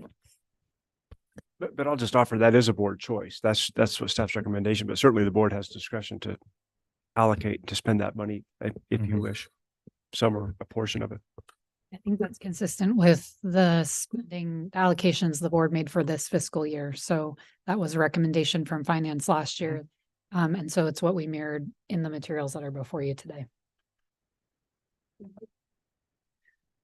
Okay, so starting with option 1, this shows full support for Deschutes County Core Services. As you can see, this model includes support for the office remodel design. This would fund the permitting and design process to prepare for a remodel to accommodate the DA office's space needs in the Gray Courthouse. Vacate in 2026. It also includes an offset of environmental health fees. Earlier this spring, the board expressed support for offsetting environmental health fees for restaurants, mobile food units, schools, and spas with TRT funds. As Dan had mentioned, using video lottery funds instead of TRT would provide additional TRT capacity, which is a more flexible funding source. And lastly, within that group is the Fair and Expo Master Plan support that would provide the remaining funding needed to complete the Fair and Expo Center market analysis strategic planning project. How much was spent in like 2018 on the fair plan? Do you know, Whitney? We pulled that last year. Let me see if I can dig. I mean, we've spent a lot of money on that fair plan and I just like it spruced up. I don't really know if we need to spend another 250,000, but when I go there, I would love to see everything looking really nice. And I was there this weekend and it paid out 250,000 to the barrel racers that were competing. There were 300 yesterday afternoon after the couple hundred that competed in the morning. But the place could have looked better. On that, we did ask Fair and Expo Director Jeff Hines and also Lee Randall, our Facilities Director, to be here today in case the board had specific questions on some of the projects that are proposed in the core services funding package.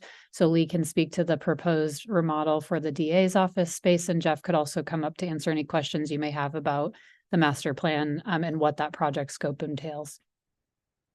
Thank you. I mean, if I could just double check, I mean, that the master plan is looking at the broader campus once the 140 acres is added, right? I mean, which is something that we have not planned for before, what the new total Fair and Expo, which will be the second biggest in the nation or something like that. It will be first when we get 10 extra acres. Okay. Working on it. But yeah, I mean, if we actually want to have a Fair and Expo that big, there is currently no master plan for what that build out looks like. Is that correct? Okay. But we do have the community that wants to turn it into a sports facility for kids. So, and I know they've been working really hard on that. Would the board like for Jeff to come up and provide just a quick snapshot of that project, or do you feel you have the information you need there? Is it a good time for Jeff? Sure, why not, Jeff? In the room.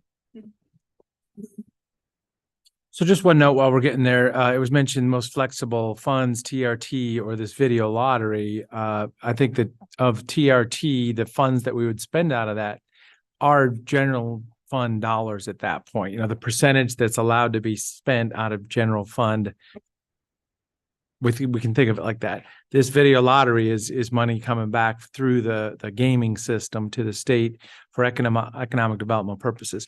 But my point is, I think they're both as flexible as they need to be. I don't know that there's any rules in this whole domain that we're talking about here. We could spend it on any of these things and they'd be appropriate in both funds.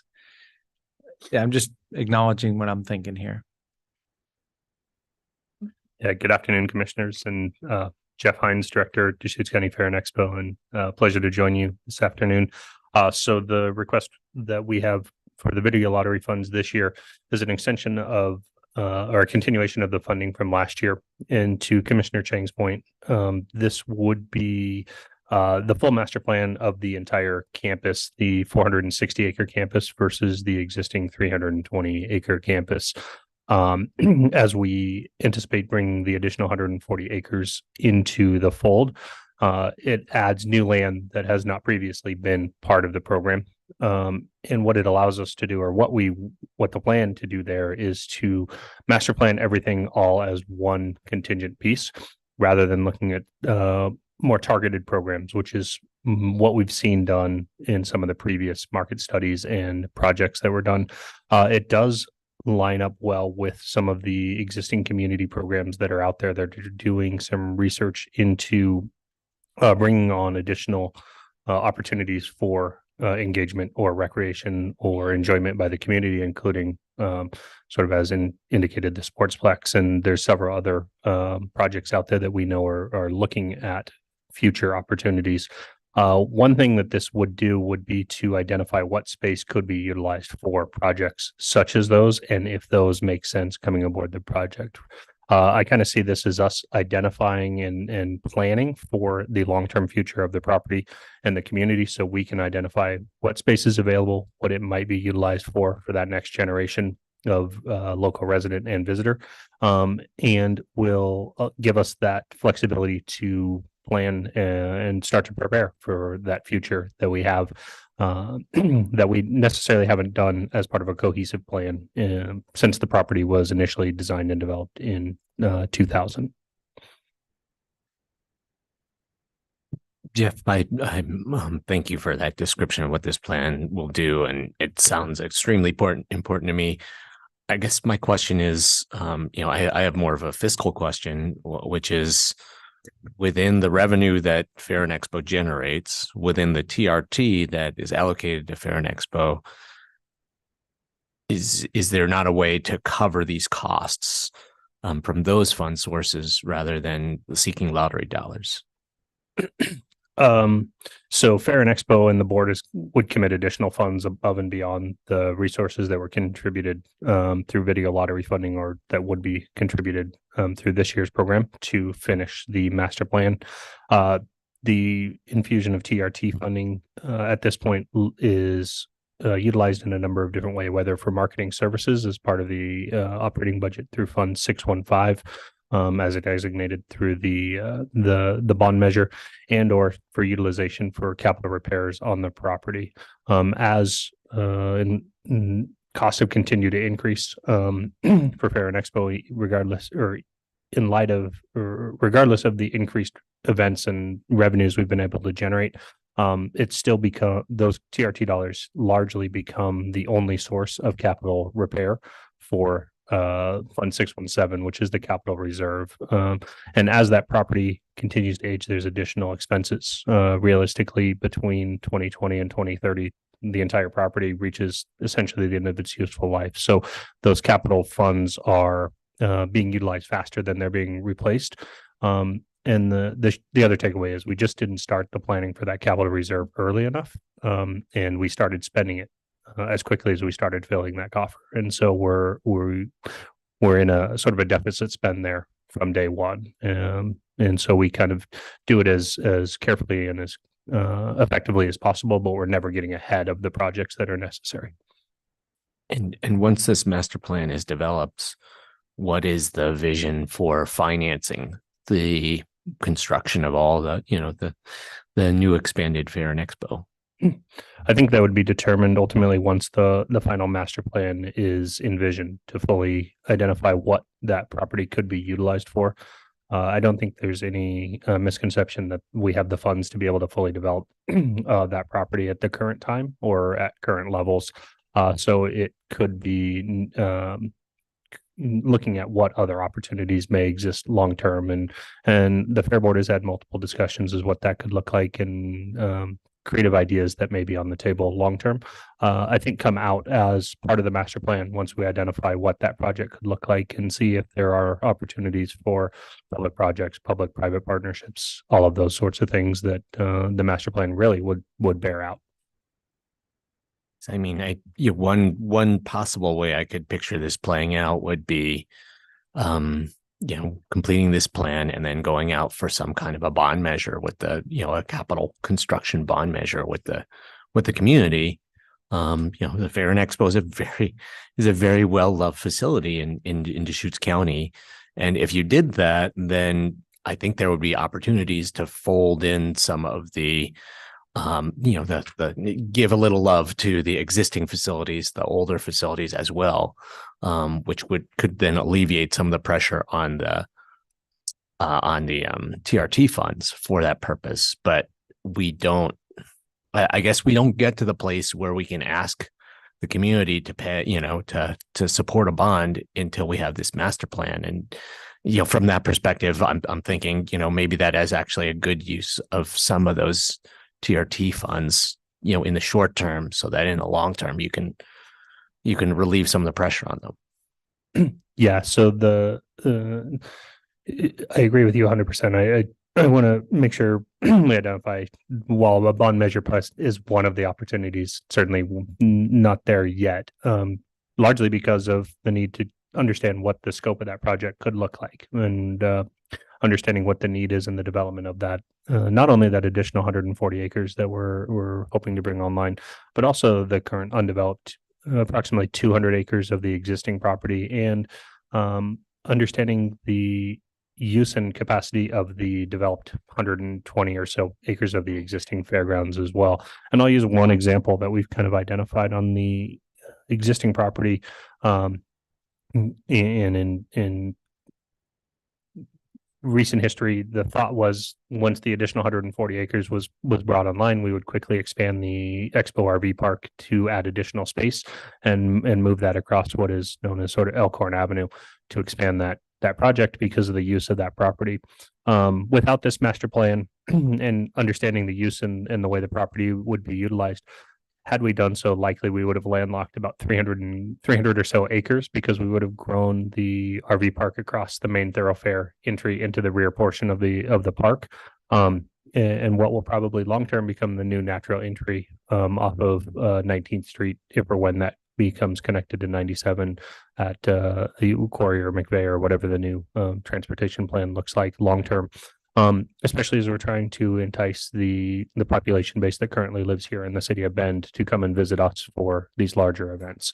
So that's just kind of one example of why we think it's important to sort of develop the entire plan, taking into consideration the existing property and what's been developed and built on that property, as well as what the future use could be, so that we're able to create something that is dynamic and important to the community, and do so as effectively as possible without landlocking the land or putting something right dead center in the middle in the wrong spot.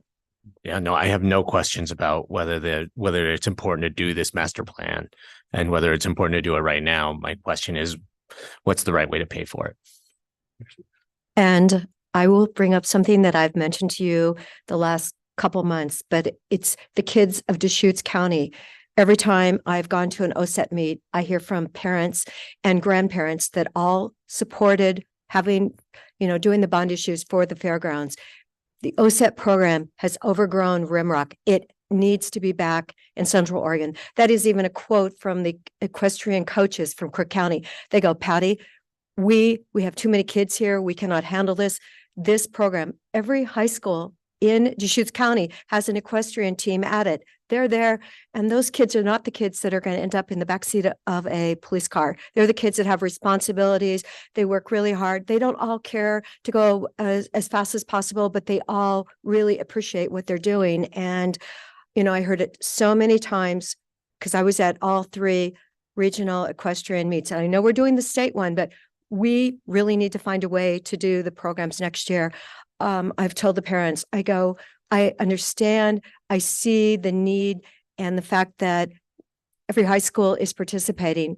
Please find a way, work with those people and let that program be here at Deschutes County. It was way over the limits of Rimrock, especially when we had all that snow the weekend the first show was. It was a bit of a mess. So anyway, I feel like Jeff, you've done a great job of rebranding. We've brought back the circuit finals after 7 years. They're going to be here for 8 years now. I totally appreciate everything you've done, but thinking about the kids of Deschutes County, I think is got to be one of our number one priorities. Friday at our behavioral health meeting, they were talking about all the youth problems today with the kids that have gone through COVID and everything. And all I know is the kids I see around their horses, at least they've got a connection there, and it's, you know, they're still looking at their phone, but they're riding their horse. So, you know, it's good. And it was quite amazing the other day at the show. I think I saw more kids go off than I'd ever seen all the other 2 shows. They were going off a lot, but you know what? Nobody got hurt, and it's a great program. So please keep that in mind. We've got to make room for OSET. Yeah, and I think that's one of the pieces and why the RFP that we put out starts with the market research program is to understand the continued demand on the property as we continue to see that increase in the utilization of our existing property grow, to understand what that looks like and how to best utilize the property, as also understanding what that future growth might be, so that we can plan for the future, either using the existing property or what we develop, that it's able to that is compatible with all the demand and the growth for the community as much as possible. And we thought that was an important place to start with the market research portion, that'll then inform kind of what that full master plan looks like, so that long term, that next generation is hopefully not faced with the same challenge that we have today, which is there's more demand on the facility than we have available time. But we will have the largest facility in the nation. So if we're going to have that, I don't think the kids should be at the short end of the program. They are our future. So $100,000 was allocated this current fiscal year, and you're asking for 250. Is that the scope of the project, or what's the big number? So that's the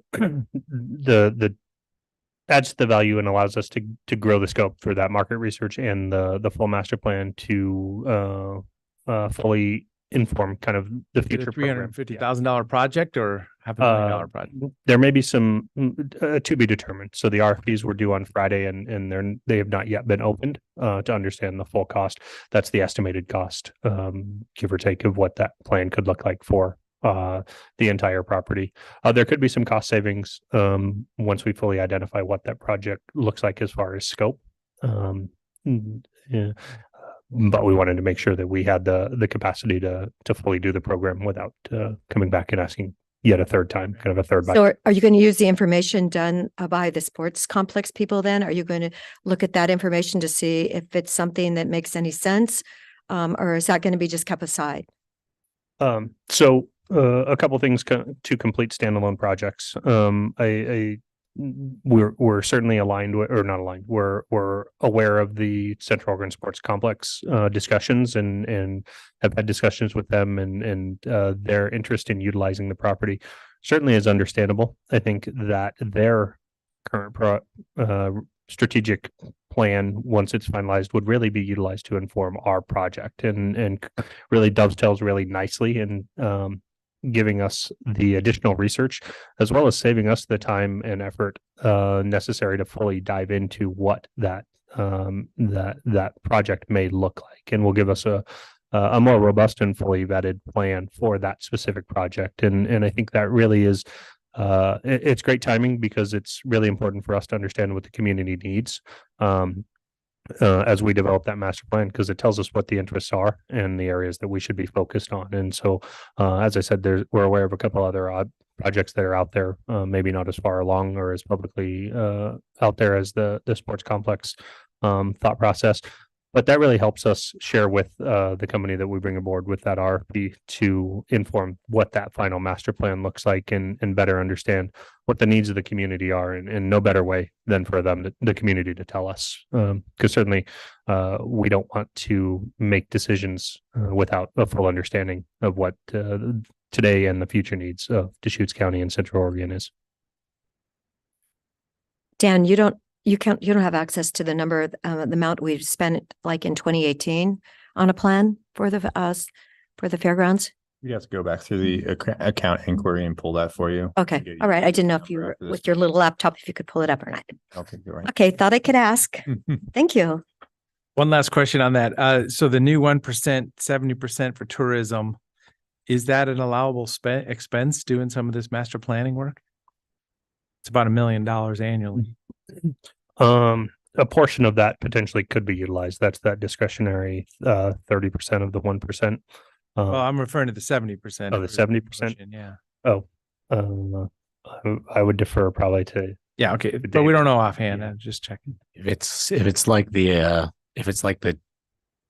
funds that go to Visit Central Oregon and Visit Bend, it's for tourism promotion and tourism related facilities. And I think you could certainly argue that Fair and Expo is a tourism related facility.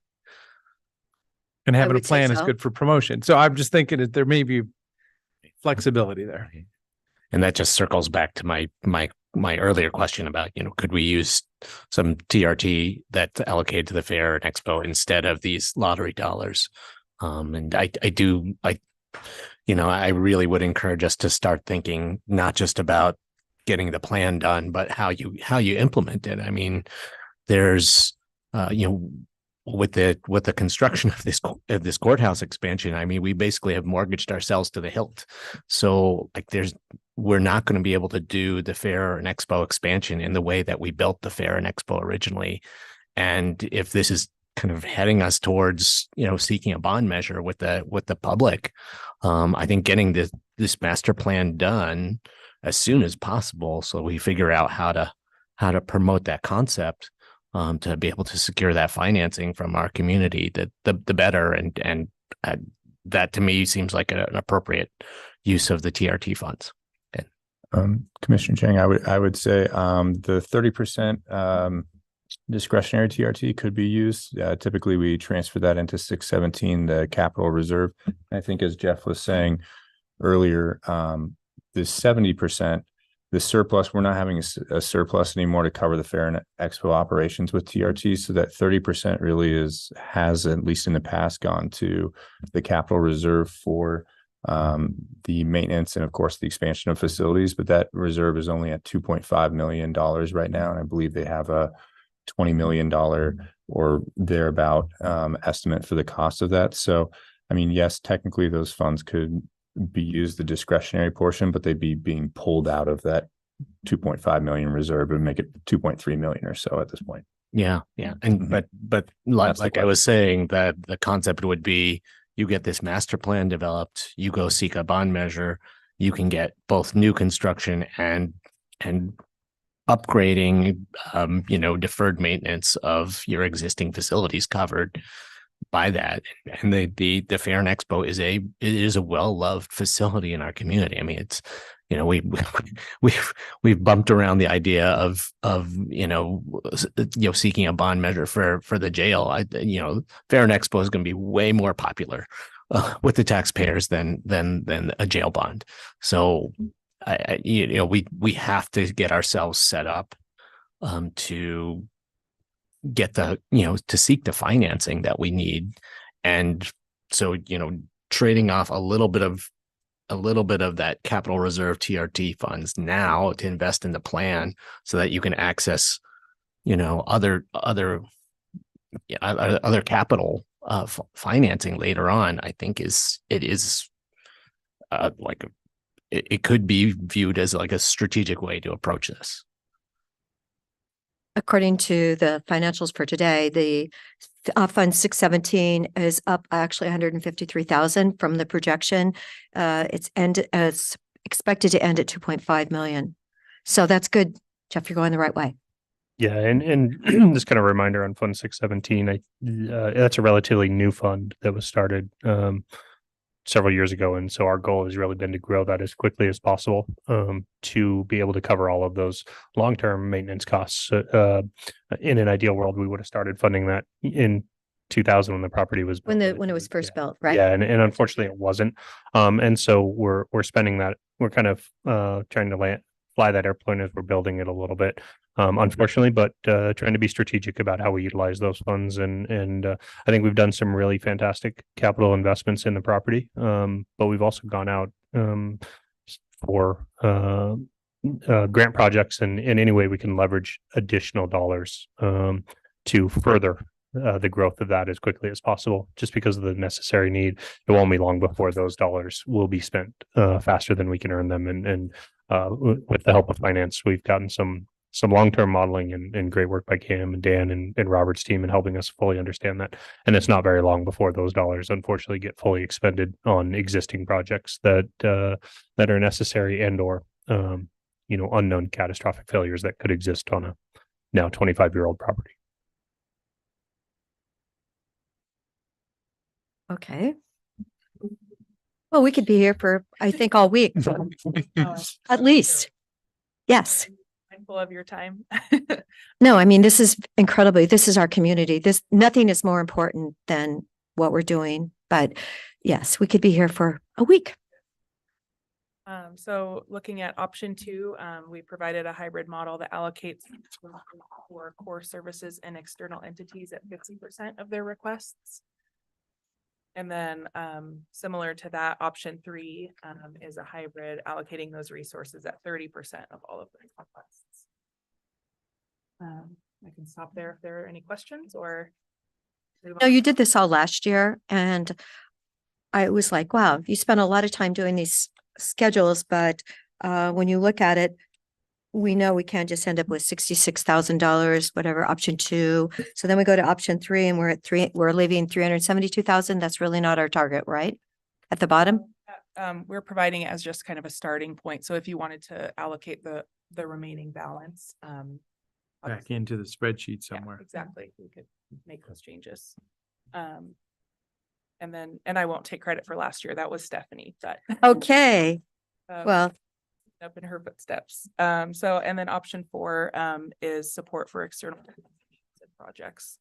And so you'll see that support for county core services was 0. Yeah. And I don't think that's what we're talking about doing. So those, yeah. These are just all starting points that we can adapt. If you'd like to work off of one of those, we can certainly do that. Okay, so they're all so the first economic development programs are all those numbers have all been corrected then. Does Lee want to let us know anything about the district attorney's office remodel? Would that be an appropriate time to hear that? I think it might be helpful, and just for the board's awareness, this is coming through the budget process for next fiscal year, but because we knew that it was on the horizon, wanted to include it as a potential option for this funding source. So happy to turn things over to Lee to talk a little bit more about the scope of the project. Good afternoon, Lee Randall, Facilities Director.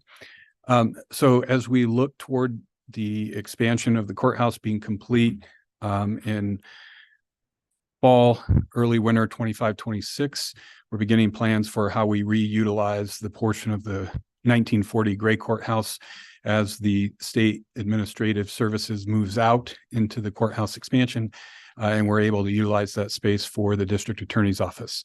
So we've worked with them over the past several months to develop programming to forecast what their staffing levels might be at that time, and then how we might, through remodel of that space, better utilize the space for the district attorney's office in order to provide as much future space and as long of a runway possible for the DA's office into the future and take that opportunity while we have it to remodel that space and for the best and highest use. So that does impact some of the other floors and improving the use of those floors so that as a whole, the 3-story building, we end up with the best utilized space across all 3 floors. Currently, we've completed programming, a few conceptual designs, and the $200,000 that we're requesting would be to continue that design, take it up through permitting. At that time, we would be able to provide the board with a much more specific cost estimate for proposed options, and then seek that funding in the next upcoming fiscal year in FY26. So for FY25, that request would be for project development, including permitting, move that project to the point where it's being reviewed by the city. Permit times are 9 to 12 months. So the goal would be to complete the plans, have board approval to proceed with a particular plan, submit that for permitting so that roughly January of 26, when the state courts administration is moving out, we could begin a remodel of that space and have as tight a timeline as possible. So Lee, tell me, is the penthouse then, is that just still sitting there with things that are being stored? So the DA's office is actively working on purging and scanning with existing staff. We also are finalizing a engineering review of that space so that we can come back to the board and provide kind of a rough cost estimate and give you some criteria for decision making as to whether or not to pursue finishing that space. Currently, there's no ventilation in the space. It's not suitable for occupancy. And so as we complete first the engineering review to look at what our options are in opening it up and demoing some of the original cells from the 1940s jail, complete that, and then look at how that space might be utilized, bring those options to the board for consideration. Okay. Lee, can I ask, so this is, this remodel is beyond the scope of the courthouse expansion project.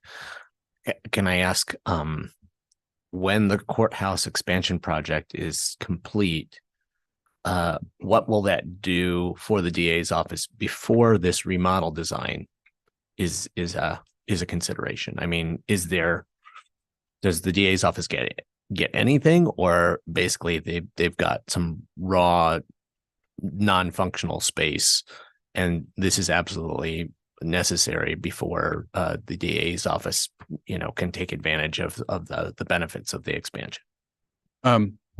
So the space could be utilized as is with some refresh. Essentially the state moves out, we take the opportunity to paint it, replace carpet, and then we fit the DA's office programming into the existing space. And so for some minor rehab costs, that is possible.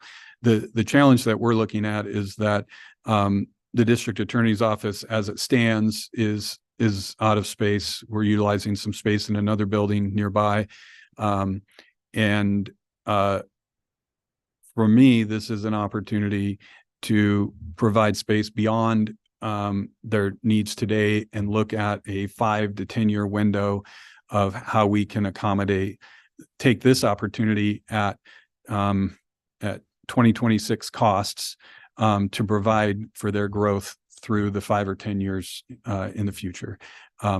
So short answer is yes, it could be utilized, but in our view and from working with programming, the space would be underutilized and not as efficient as possible. And in a broad stroke, the idea is to replicate on the second floor the working arrangement that they have on the third floor, which is typically with staff, some private offices around the outside, and then an interior cubicle space, and kind of mimic the working space they currently have that they've outgrown on the third floor. And they don't have to have people in cleaning closets then? That would be the goal. Yes, I would hope.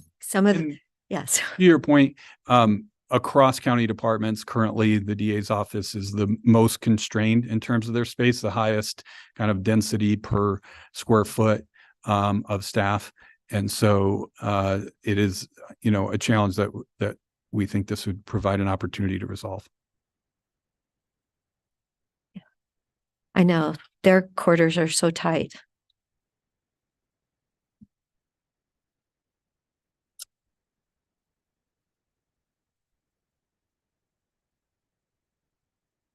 So, I'm happy to pull up the spreadsheet if you'd like to start. sure, why not? Keely.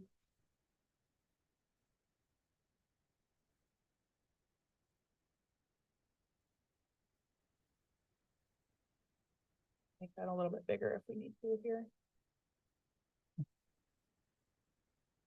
Does that look up there? Is that okay? Yes. Okay.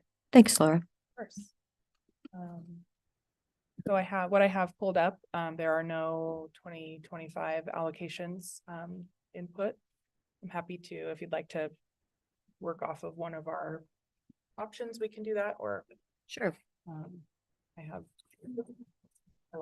Well, so to put direction to it, a working page may be the option 2 50% hybrid, and knowing that that's not the main message, but it gives us a starting point to kind of move numbers around and plug numbers back in, because there's a remaining balance, only $66,000.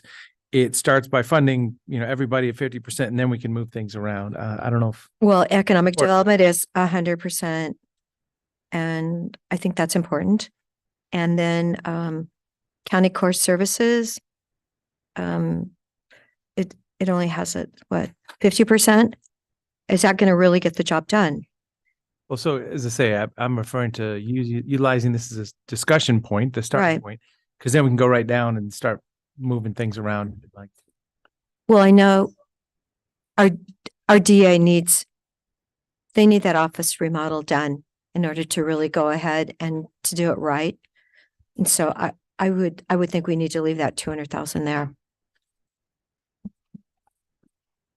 well, yeah. Do we want to start moving this version of the spreadsheet around? That's the point. Yes. Okay. Well, just making sure we're on the same page. I mean, I feel like these county core services are extremely important and may also be things that we can figure out other places within the county to pay for. I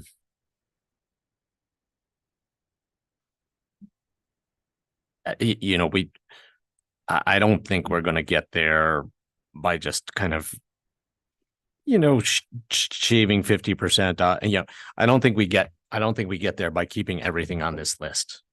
I think that there's things that are going to have to be dropped off of this list, and I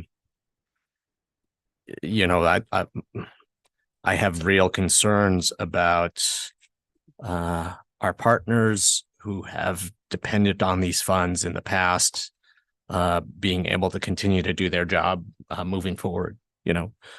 That's from EDCO to our long-term service partners. I mean, some of these are organizations that have depended on this funding for decades. And But if the funding is going down, and we know that Washington County is having they were having incredible financial issues, and I saw the numbers from Lake County, they're having to let people go.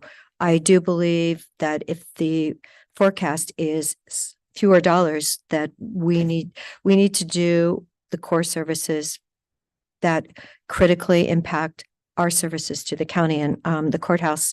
I would leave it there till we actually could find the funding somewhere else. But I think that needs to be done, and it needs to be done right. Commissioners, I would say that just for your information, I'd say the only thing that in support for county core services that we could really pull from non-discretionary funding would be the environmental health fee subsidy. Obviously, if we increased fees in environmental health for restaurant planning and things of that nature, we could reduce that number. Otherwise, yeah, it's going to be covered by TRT or video lottery or some other eligible source. So Dan, just what you said then is we need to leave the DA's office and the fair plan.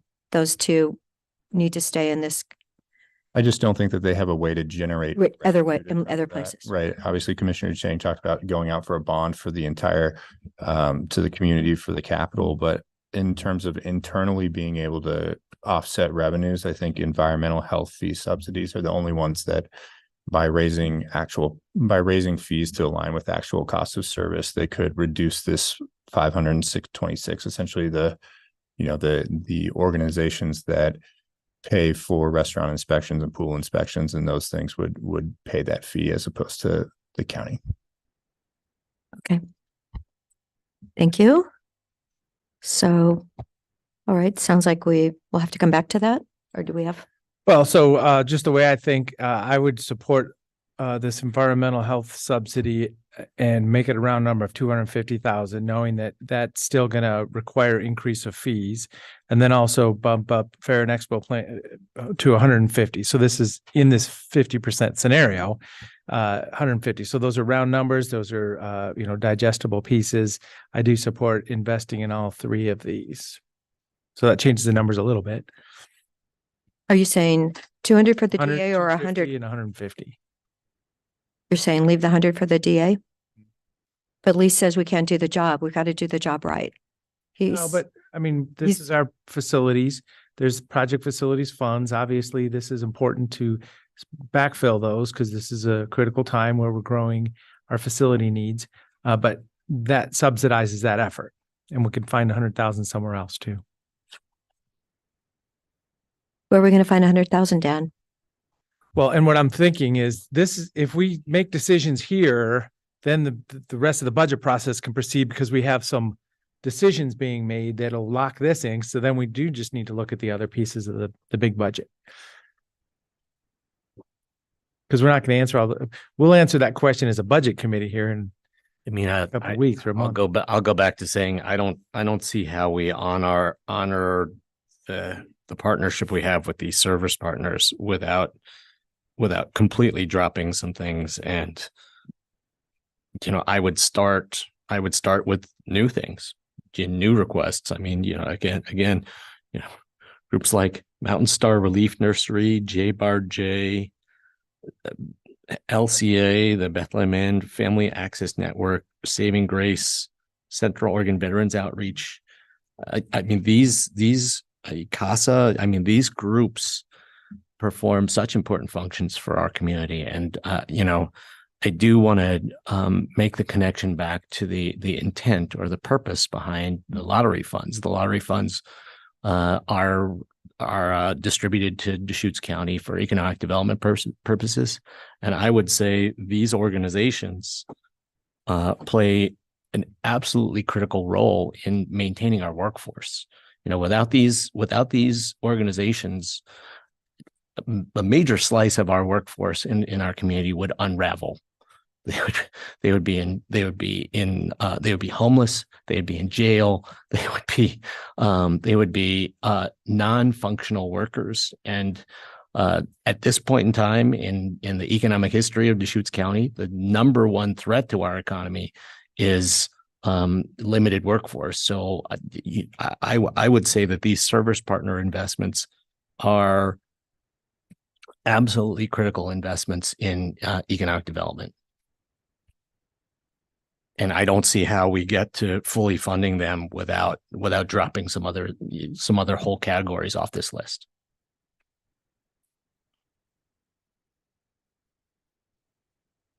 I'm pretty comfortable, as I say, with this 50% number, as a starting point, and then moving some numbers around because we can reinvest that remaining balance back in. And if we have other choices that, reserve revenue, all of a sudden we're going to be able to invest back into some of these programs. So that's my mindset to proceed. Yeah, we have done that in the past.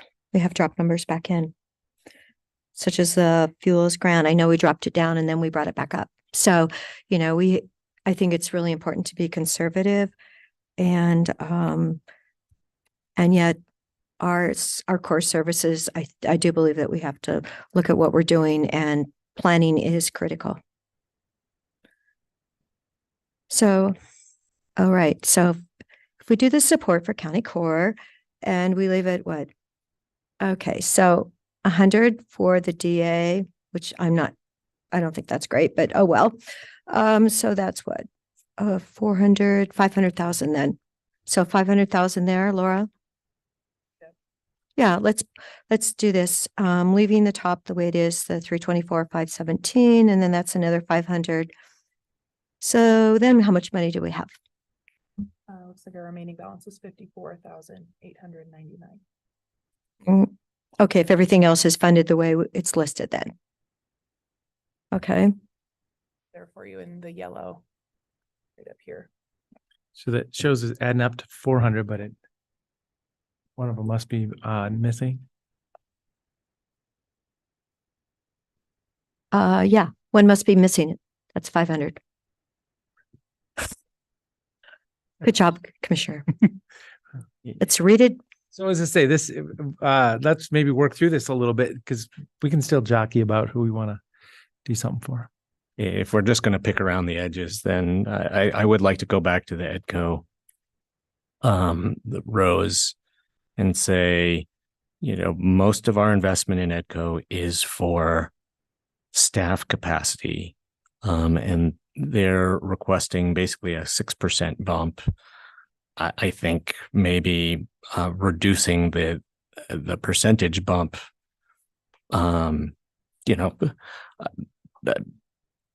might be appropriate, for our own purposes. I mean, many county staff get a 4% bump, so in terms of, we if we were to shave 2% off of this requested increase, I think that might be a reasonable thing to do. And, it's not that I don't support, EDCO, and I take sitting on the EDCO board very seriously, but there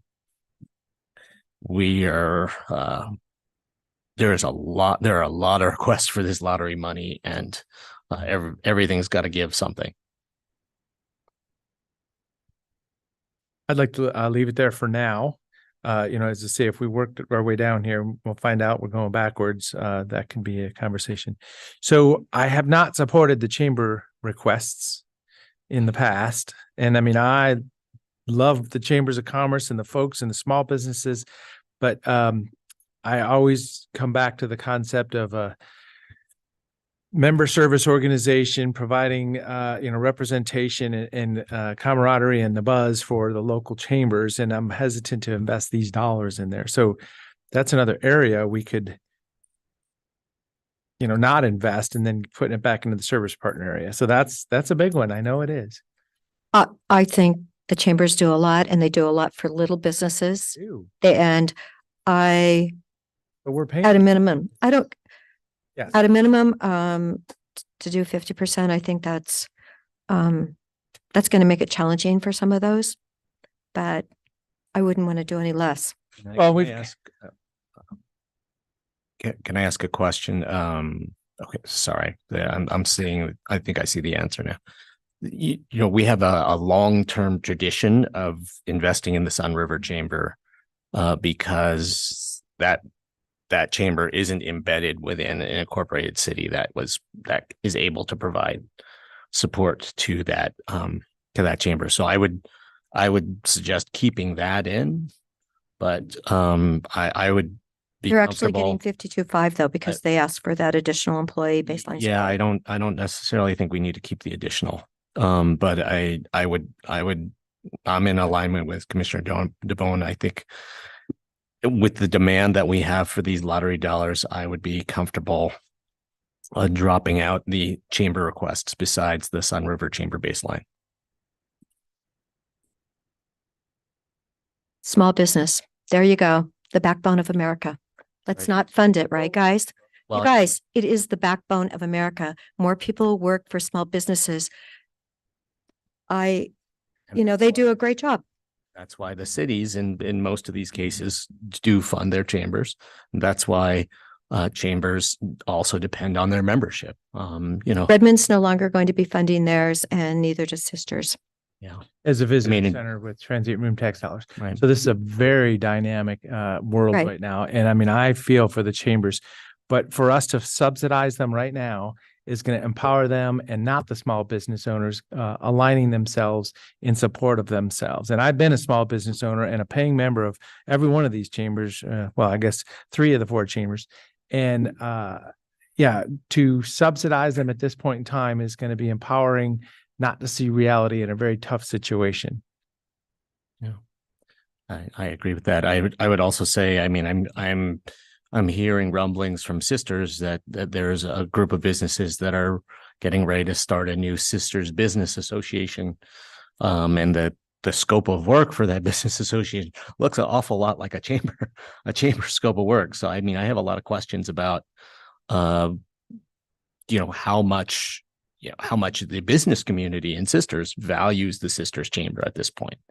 So, so that would be my modification to Commissioner DeBone's proposal. Just, maintain the Sun River Chamber baseline and remove the rest. You mean maintain the baseline at 45 or at the 22.5? 45. The 45 and ignoring the 20. Yeah, I think we need to, as I said at the beginning of this, I think we need to be mindful of our long-term commitments and partnerships with many of these organizations over many years.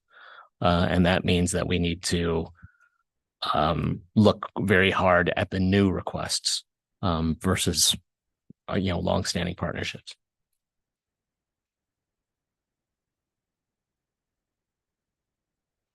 Support for removing the 4 chambers and then leaving Sun River baseline at 45. Yes.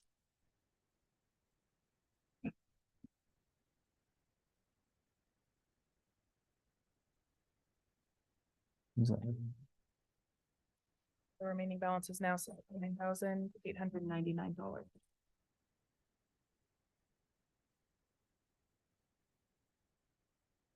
So, and that's on the 50% worksheet still, correct?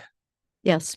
Yeah. So, I mean, that's pretty amazing. So now we can, at this point, just pick organizations to bring back closer to either last year's allocation or this year's request. And we may be able to get this pretty much done today. But And you realize that actually bumps down our discretionary grants too, to half. So 22.5, yeah. which is fine. And the fundraising grant to 7,500. And then usually when things look a little better, then we have been able to add back in. Have we not, Whitney?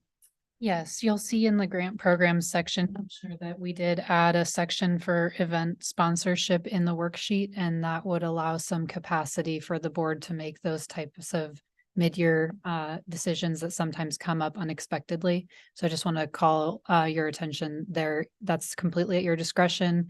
We can remove it, but just understanding that in the last few years, we do seem to be receiving those mid-year asks, and when we do allocate them, they result in budget adjustments. So this is kind of one option to consider holding some money for those types of requests. And I do want to point out, I did have coffee this morning with Diana, who's the new executive director of United Way. And the wonderful news about the funding to them is that they only use 2% of those funds. And I think that's really remarkable and outstanding. And I want to compliment that group on only using 2%. So thank you for that information.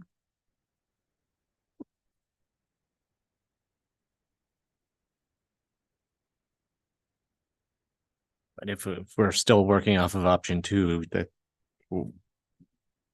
we're talking about a 50% reduction in what we have put into United Way in the past. Right. But what if we were Washington County or Lake County that was really, doing even more enormous cuts?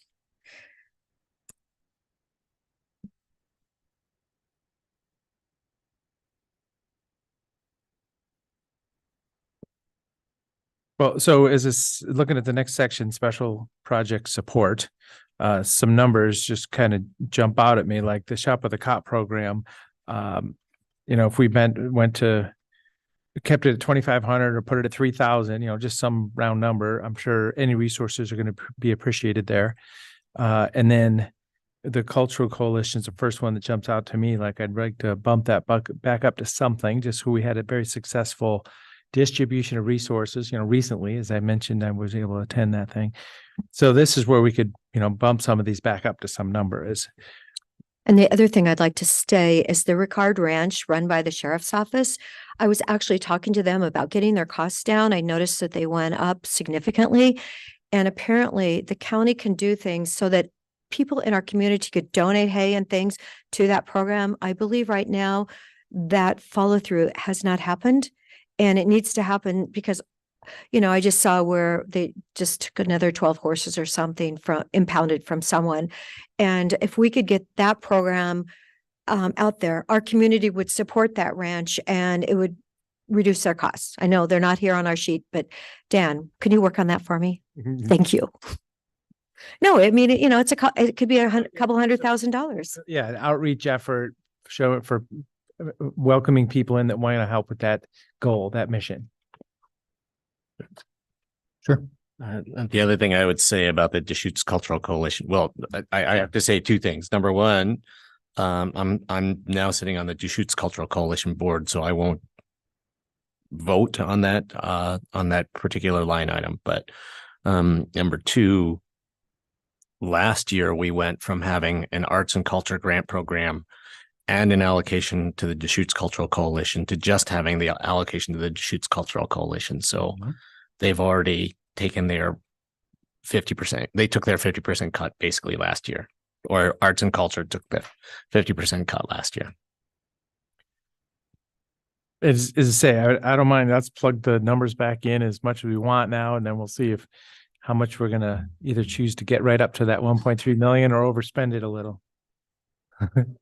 I worry about the Veterans Ranch because everyone. Yeah. No, I mean, they help our veterans who have served our country. They didn't ask for more. They asked for 30,000. And I know that they are out, I believe, at Juniper Ridge. They're out there. I think it's on Tuesdays. So they are serving our community, our homeless veterans and other people too. So that might be that 15,000 because they didn't ask for more might be impactful to them.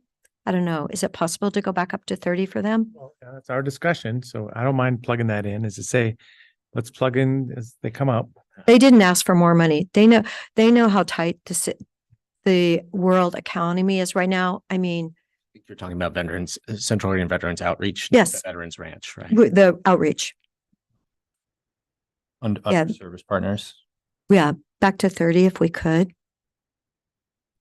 And was that, just to go back a little bit, Deschutes Cultural Coalition, did you want that back at the 25 as well? I support that. I don't care. Okay, now we'll watch our bottom number here pretty quick.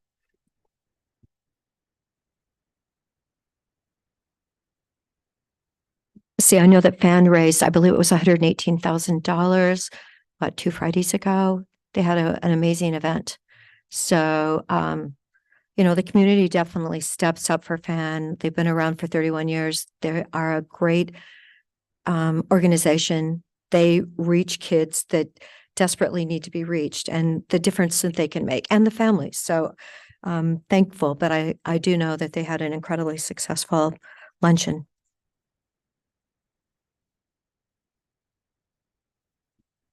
So were we making any changes to the special project support section prior to the service partners, or do we just want to move on to service partners and go through some of those numbers?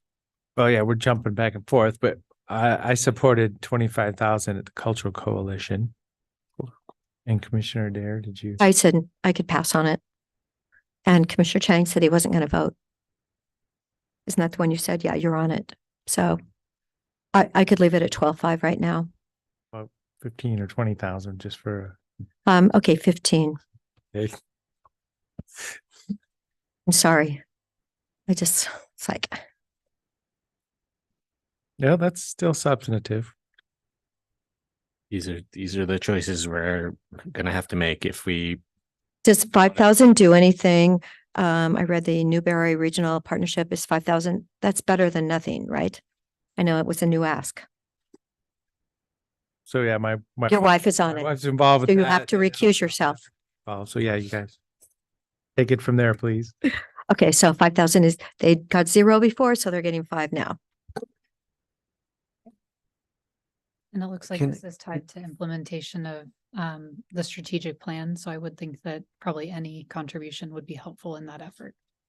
Can I just ask, so we supported visioning efforts in Sisters. We've supported visioning efforts in Redmond. We supported the Envision Bend.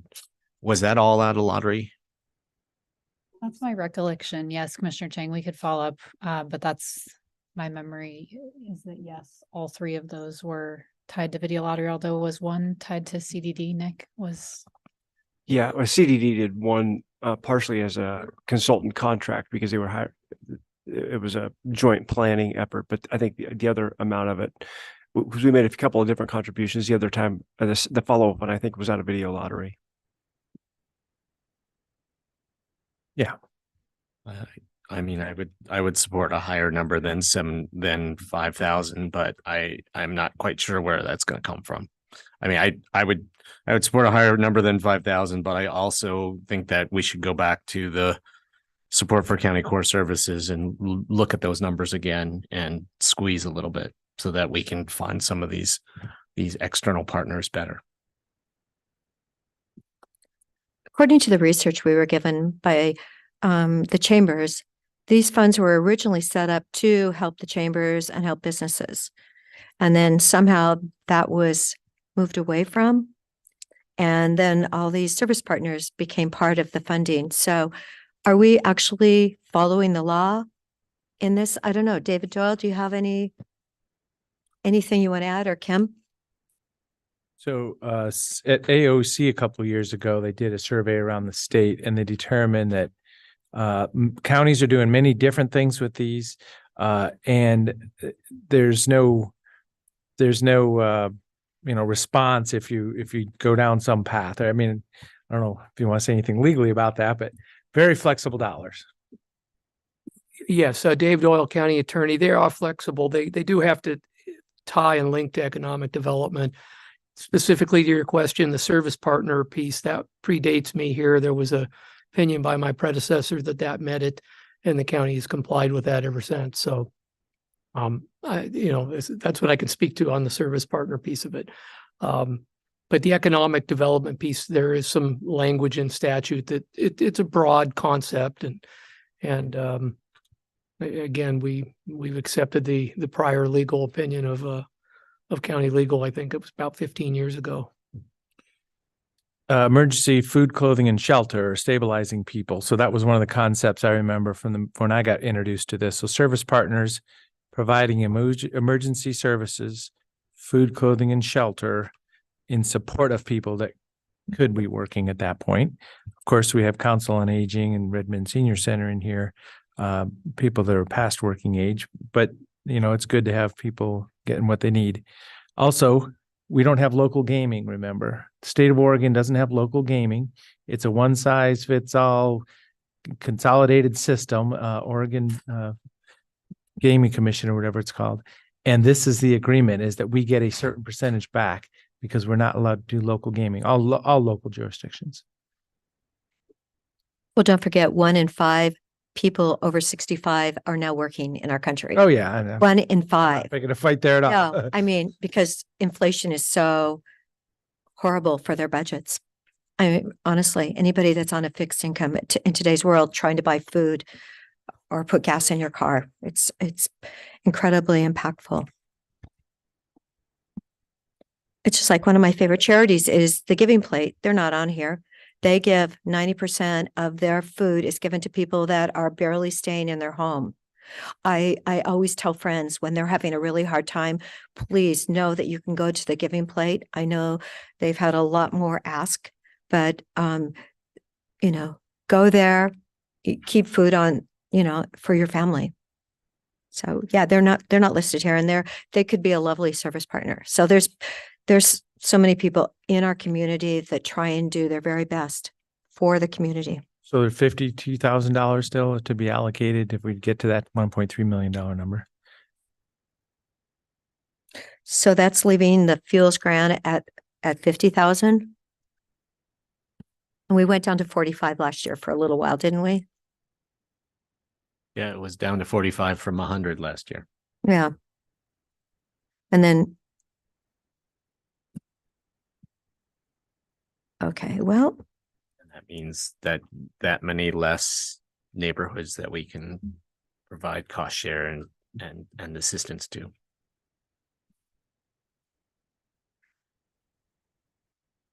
we'll leave it at 50, and then if we have the funding, we can pop it back up.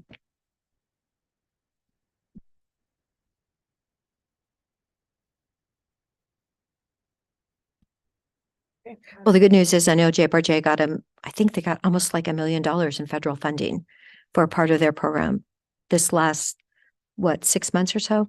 So they definitely received funding that wasn't part of from the county. Are there any that you'd like to go back up and revisit, start? I mean, if we have 50,000 left, one other thing we could do is just go through, give each of the service partners $5,000 more, something like that. I mean, that's pretty simplistic, but I'd like to see them all fully funded, but I want them to get as much as we possibly can get out there.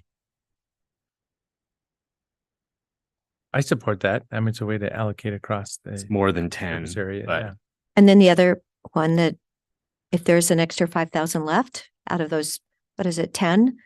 I would say Friends of the Children. They've now expanded to Lapine. They run a great program. The number of kids that they're helping from K through 12th grade is unbelievable. And those kids are going to be able to read because they've actually hired a teacher to teach them how to read, the kids that are behind. So I think they're outstanding. Laura, you said there was 56 left, 55 left. It's in that yellow line. 52. So That's what we that expect. that doesn't even get all the service partners to 5,000 more. I think we maxed out COBO, the Central Oregon's Veterans Outreach, right, with that 52. So Right. there's just 10 more on top of that. Would that leave us with $2,000, or am I counting this right? Yes, I think we'd have. Oh, two- because the Healthy Beginnings.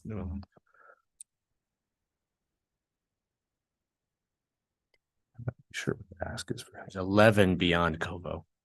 11. That would take $55,000. So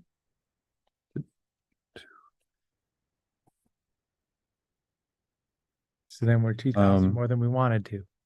darn. I think we already. Could we trim $2,000 off of Kovo and Or just spend into contingency of next year. Yeah. Yeah. That's good and close. Yeah. okay. So that still leaves Friends at 12.5 then. Yep. Well, thank goodness for one of the major donors of the world who I know, I'm not sure though Central Oregon got that money, the 1.5 million, but I know that was nice to have that recognized. So are we good then, guys? Wow. You have a couple of them. Yeah.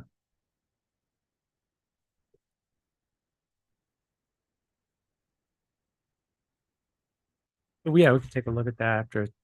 I mean, that's good for today, and then just go ahead and. Can you bring it back to us then? In the big paper? Yes. Another big paper. Yes. Yeah. So we can read it. Yes. Thank you. And we'll bring it back with the big paper and the revised. This did have some Oh, yeah, positive okay, impact for TRD. good. Well, Um, and thanks. TRT is not today, right? This is just for our information to look at, right? Thank you so much. Thank you, commissioners. And thank you to all the organizations that do partner with on this. There's a lot of resources, a lot of services, all the nonprofits that are engaged in our community. So it's just a moment where we had to really make some decisions.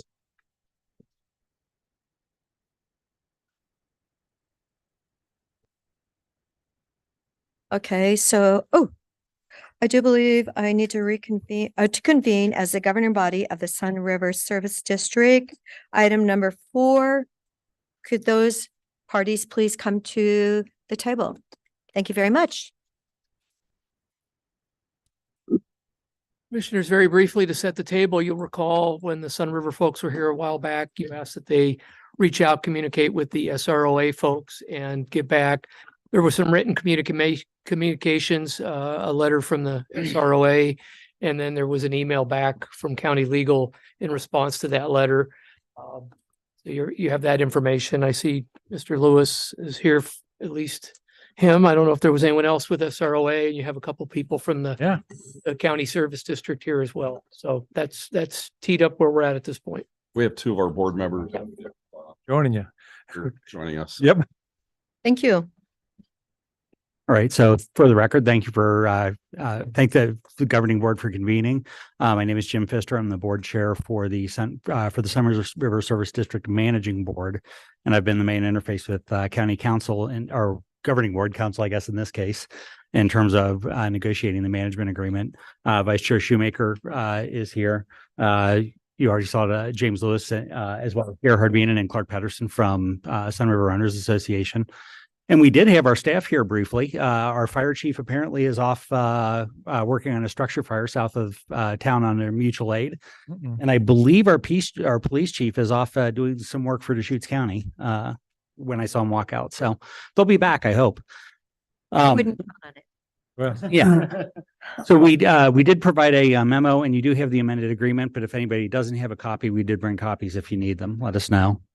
And I also like to say I'm a member of the SSD board too. Yes, great. Thank you. And so we are, but we are not a quorum. I should do that so we don't have a public meeting. So I did write the memo, and I'll just very briefly summarize the memo verbally, and then basically we can take any questions that you have. So when we came to you last time, there was a request to get some feedback from the Sun River Owners Association. They provided that, and county council provided some additional information based on their feedback to us. Based on the discussions that we had, we made one change to the agreement, which was to move the number of which was to move all 7 positions to open positions. The feeling as we were negotiating was that this enables more Sun River representation from people that are interested in it, as well as basically evens out all the different options and positions that are available there. We also wanted to, though, continue to honor the relationship that we have with the Sun River Owners Association. And so in the process of that, we've offered them an ex officio position. This way, they wouldn't have to recuse or acknowledge any conflicts of interest. They could actually just provide input as the Owners Association. And that gives them a more clean way to be able to communicate to the district in the public meetings. There were no changes to the other 3. Well, there was a minor change to the other 3, but just briefly, Sun River, the Service District Managing Board would create and convene a new nominating process. We have not defined what that is yet. That would be something that would come post the agreement, but that would probably also involve some advisory position with the Owners Association in terms of who would be on there. We are opening up the positions to, I'm sorry. Third one was we do want to continue to focus on transparency and conflict of interest. And so that would be something that would go significantly into the background checks. And then the last one was we do want to open up representation not only to Sun River owners, but also to Sun River voting residents of the precinct, as well as potential business representatives. The conflict of interest check through the nominating process would be modified a little bit so that we could understand if there's something that would preclude anybody that would be in the board position, including current board members, as they would reapply from taking an officer position. So that would be something that would come through a nomination rather than distinctly saying this group can or this group can't. So that's the summary of the changes that we've made. I'd be happy to answer any questions that you have of us, and I'm sure the Owners Association would answer any questions that you had about the feedback that they gave you. And I do want to acknowledge, thank you, Mindy, for that financial update. So appreciate the project that you're doing. 18 million and not 1 penny more. Exactly. That is, You guys are, yeah, it's really proud to be in a partnership with you when we know that you are watching not one penny more. You want to take over a few more? So just kind of getting back to the big picture here, you know, this thing called Sun River Urban Unincorporated Community, Sun River Owners Association. Owners Association has a facilities, land, fuel reduction efforts, all the big picture history here. The Public Safety Service District was created by the residents of, which are members of SROA also. And I was at a breakfast with a couple of you this Saturday, and everybody's kind of talking about it. But I mean, let's, you know, honor this thing called Sun River, the leadership, the community together on this. When I think of a service district, I think of the tax base, the official certification of public safety, fire and police, and the fact that a voting member of the community is living in Sun River for that service district, but the SROA could be a remote resident, a property owner not living there full time or maybe, you know, part time or whatever. So that's kind of the real distinction I see. That just that SROA is people from up and down the West Coast, whoever owns property in Sun River, and the service district is, you know, we're here, we're voting and paying tax. Everybody's tax paying, of course, but we're voting members, I guess, is the big differentiation. So as I say, as we were talking about it this weekend, even a little bit, I'm like, I don't want to be stressed about this. Let's just make sure we're all good. And, you know, you mentioned conflict of interest, and I'm sure when SROA and the members and the people that are coming to the meetings, like, oh, let's create a service district, we'll have our own police and fire, it's going to be good for, you know, second home. It was kind of the original second home community and rentals. So it was never thought of as a conflict, I'm sure. But, you know, the rental of the facility, the HR and payroll, the vehicle maintenance and repair at the public works facility. I mean, there was definitely a lot of back and forth there. So, you know, if we're at this point, if we're just creating a more business-like relationship, hopefully we're all on the same page is kind of the conclusion. You know, if there's any undertow, let's talk about it, because we don't want to set something up here where we're going to be mad about it for the next 10 or 15 years or something. Well, I can provide. Yeah. You know, and we got the letter back and forth. Yeah. Yeah. On the comments that I provided on behalf of our board in writing back on March 20th, so a month ago. And there were 5 primary issues in there, but Commissioner DeBone, you touched on, I think one of the most primary is Sun River is different than a lot of other communities where you have a service district. Round number, 80% of the property owners in Sun River do not live in Sun River. So if you take that other 20% of roughly 4,200 properties and you whittle that down even more, because not everyone would be registered to vote, you really have a small number of voters that would be affected or would be able to vote if there were service district issues that affect the entire community, those other 80%. So now going back to my history book of taxation without representation, that's kind of what it feels like. Now on an everyday basis, we have a great working relationship with the service district. I work generally with the 2 chiefs. And our staffs work together, and it's a good working relationship. But I just think from an overall owner representation, you know, and working with our board, that was a big crux of the issue. Well, so that brings up the concept. I mean, as I say, this is a taxing district with residents that vote in that footprint, different than SROA, which is property owners from anywhere in the country. I mean, is there a conflict there or not? I mean, that's pretty black and white, I think. Well, I mean, you have every owner is able to vote for the SROA board. That's my point. You know, that's the point, is that if by having representation from the SROA board, where all the owners vote, on the SSD board, they're getting that involvement in the actual decision making. And I appreciate and understand the ex officio that's being offered up. But it's different if you get to vote. I mean, there's 3 of you up there. If one of you didn't get to vote on something, it makes a drastic difference in the decision that's made. Well, so SROA is still asking for official seats. Correct. And then I guess this is back to legal then, is that model appropriate? You know, I mean, a service district board. Yeah, please. I mean, Just a couple of comments. We used to be one and the same.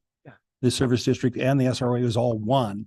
They were separated, as you may or may not. Could you introduce your name? Oh, I'm sorry. I'm Clark Peterson. I'm a permanent resident and a member of the SROD board, SROA board. That we were one and the same. And the reason they were separated was because our police staff had to be certified. And the Schutz County Sheriff said he would no longer certify them because he didn't have total management control over them. And so in order to be certified, we created the SSD and separated it as a separate body. And we work very well together, and the communication is great. And it's partly because we are on their board. And our representatives, we've had two, we're willing to go to one and to broaden the board to other people, but they carry things back to our board. They carry what we're doing back to their board. And it is so helpful to communication. And it will not be the same being an ex officio member. And again, as James mentioned, we're elected by all of the property owners in Sun River, not just the residents of our service district. So it's a way for the other 80% or 77%, whatever the number is on around it, to be represented on that board as well. We think that conflicts of interest can be managed. There's not that many. And I would conclude that too. Just acknowledge what we're talking about. Say, if I'm a resident, I'm on this board and that board. I just acknowledge it. Yeah. Acknowledge it. And there's certain issues they can't vote on. That's understandable. And that's common with every board. We always have the potential for conflicts of interest. Doing that up here and that's not a reason for eliminating us. And we think it's to the advantage of all the residents of Sun River that we keep a position on this board, and that we shouldn't just say no because it's easier to manage conflicts of interest if you just don't have any vote. So would that position be a required voter in the district? Because that's kind of what I'm getting down to here. A full-time resident who's registered to vote in the district, because the SRA board member could be a resident voting somewhere else too. True. I'm talking about, political elections. Yeah. Please. Yeah. I mean, what I was going to say is, Oh. so You want to introduce yourself again? yeah, name is Gerhard Bienen. I've been a Sun River owner for 29 years. I've been on the SROA Finance Committee for 8 years. I've been on the SROA board for 5 years, and I've been on the SSD board for 4+ years. Welcome to retirement. Yeah, right. I'm currently the president of the SROA board, and I'm also the treasurer on the SSD board. I favor keeping one SROA position on the SSD board. Like I said, I've served on that board for over 4 years now. SROA has representation from all owners, as James and Clark both mentioned. Conflict of interest has not been an issue for the past 25 years. As an example, I mean, I was on both boards when I advocated to the SROA board that we sell our $2.5 million fire station to the SSD for $1. Now, perhaps somebody less conflicted might have sold it for 50 cents, but $1.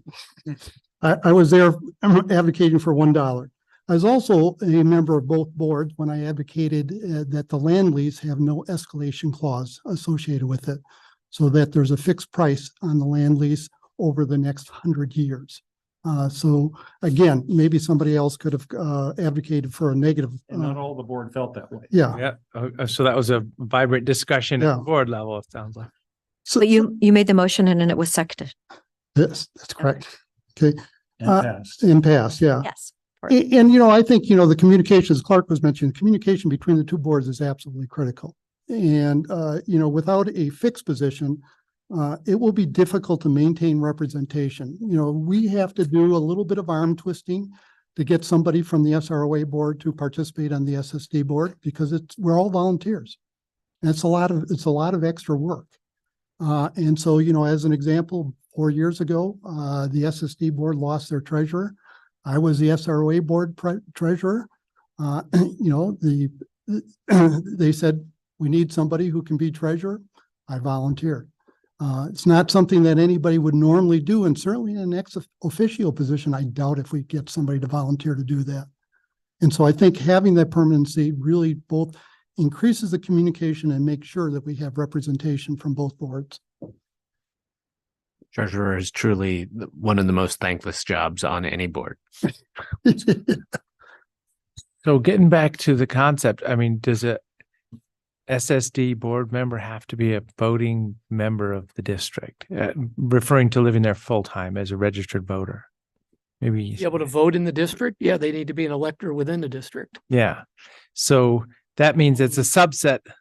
Or allow people that don't vote within the district that just own the property. Well, and to be clear, there are SSD or there have been SSD board members who were not registered in precinct 16.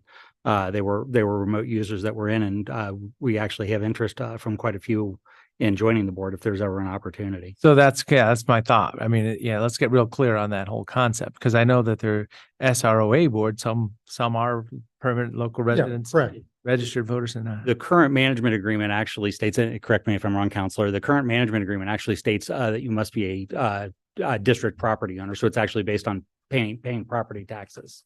The request to change in this current agreement is to also allow voters, but not owners, who would participate, because they do have a stake in the district in that they live there. and the village is like that too. Yeah, and then potentially business representatives, although again, they'd have to acknowledge and ameliorate any conflicts that would arise.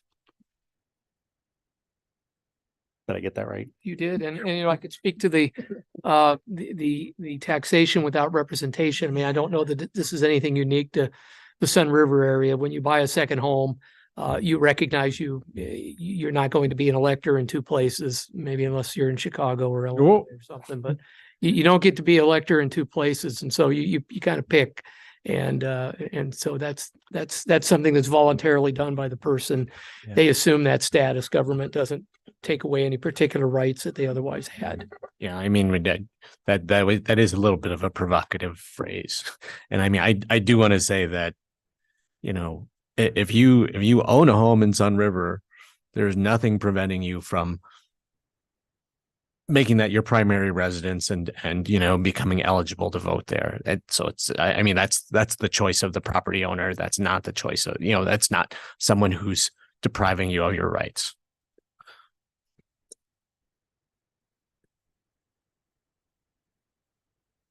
Well, so you're asking us to adopt these changes today, or is this kind of the big powwow just to talk about it? Yeah, making sure we're on the same page. It was a second work session to give Yeah, everyone okay. an opportunity to Good. talk it out. If there's additional questions or inquiry that you're concerned with. If not, we can bring it back, and the plan would be to bring it back within the next few weeks for formal action at a Okay, regular good. board meeting where it would be approved. Please. Yes, just one additional question. There was a joint meeting between our boards. They meet once a year, last Friday, between the two boards. And the question was, and we understand, that potential for conflict of interest. And we just discussed that in any board, there's always that potential. But aside from that, our board was asking, there were multiple members that were asking what the rationale is aside from that. And that is something that, our board was saying they really haven't heard from either the SSD board or the county commissioners. Aside from that, what is the rationale for the change, given all of the other factors that we've discussed? I can respond in the email back to them. We did identify that at least from a legal perspective, we had concerns about potential for conflicts of interest, whether those were intentional or inadvertent, and also disclosures of confidential information that might be provided during the district meeting that would make its way back to the SROA board. And quite frankly, there was concerns about attorney protected work product and attorney-client privilege to the extent that we're providing legal advice to the managing board. We're not providing it to SROA. They're not our client. They're a private entity.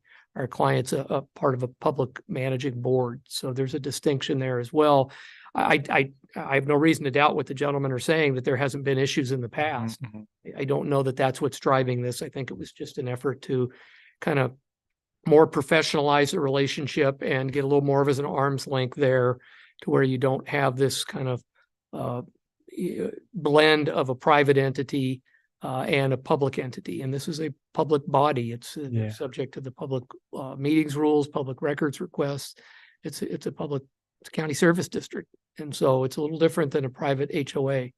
And so that, I think, is what was driving the concerns that were expressed by the managing board in doing this. Again, it's not impugning anything that's occurred or is occurring. It's just saying there are these issues, and you know, we're certainly cognizant of that in legal when we provide direction and or advice at the request of the managing board, that our advice is being heard in some instances by a number of folks on that board that have a separate hat they wear on the SROA board, and that's not our client. And so that could arguably defeat any attorney-client type of privilege just by the fact that we're sharing information with someone we know, you know, has other loyalties, if you will. So those are the, you know, well, that helps. Background concerns on that. It's again, not to impugn anything that has or is occurring. I know it's been a wonderful relationship over the years.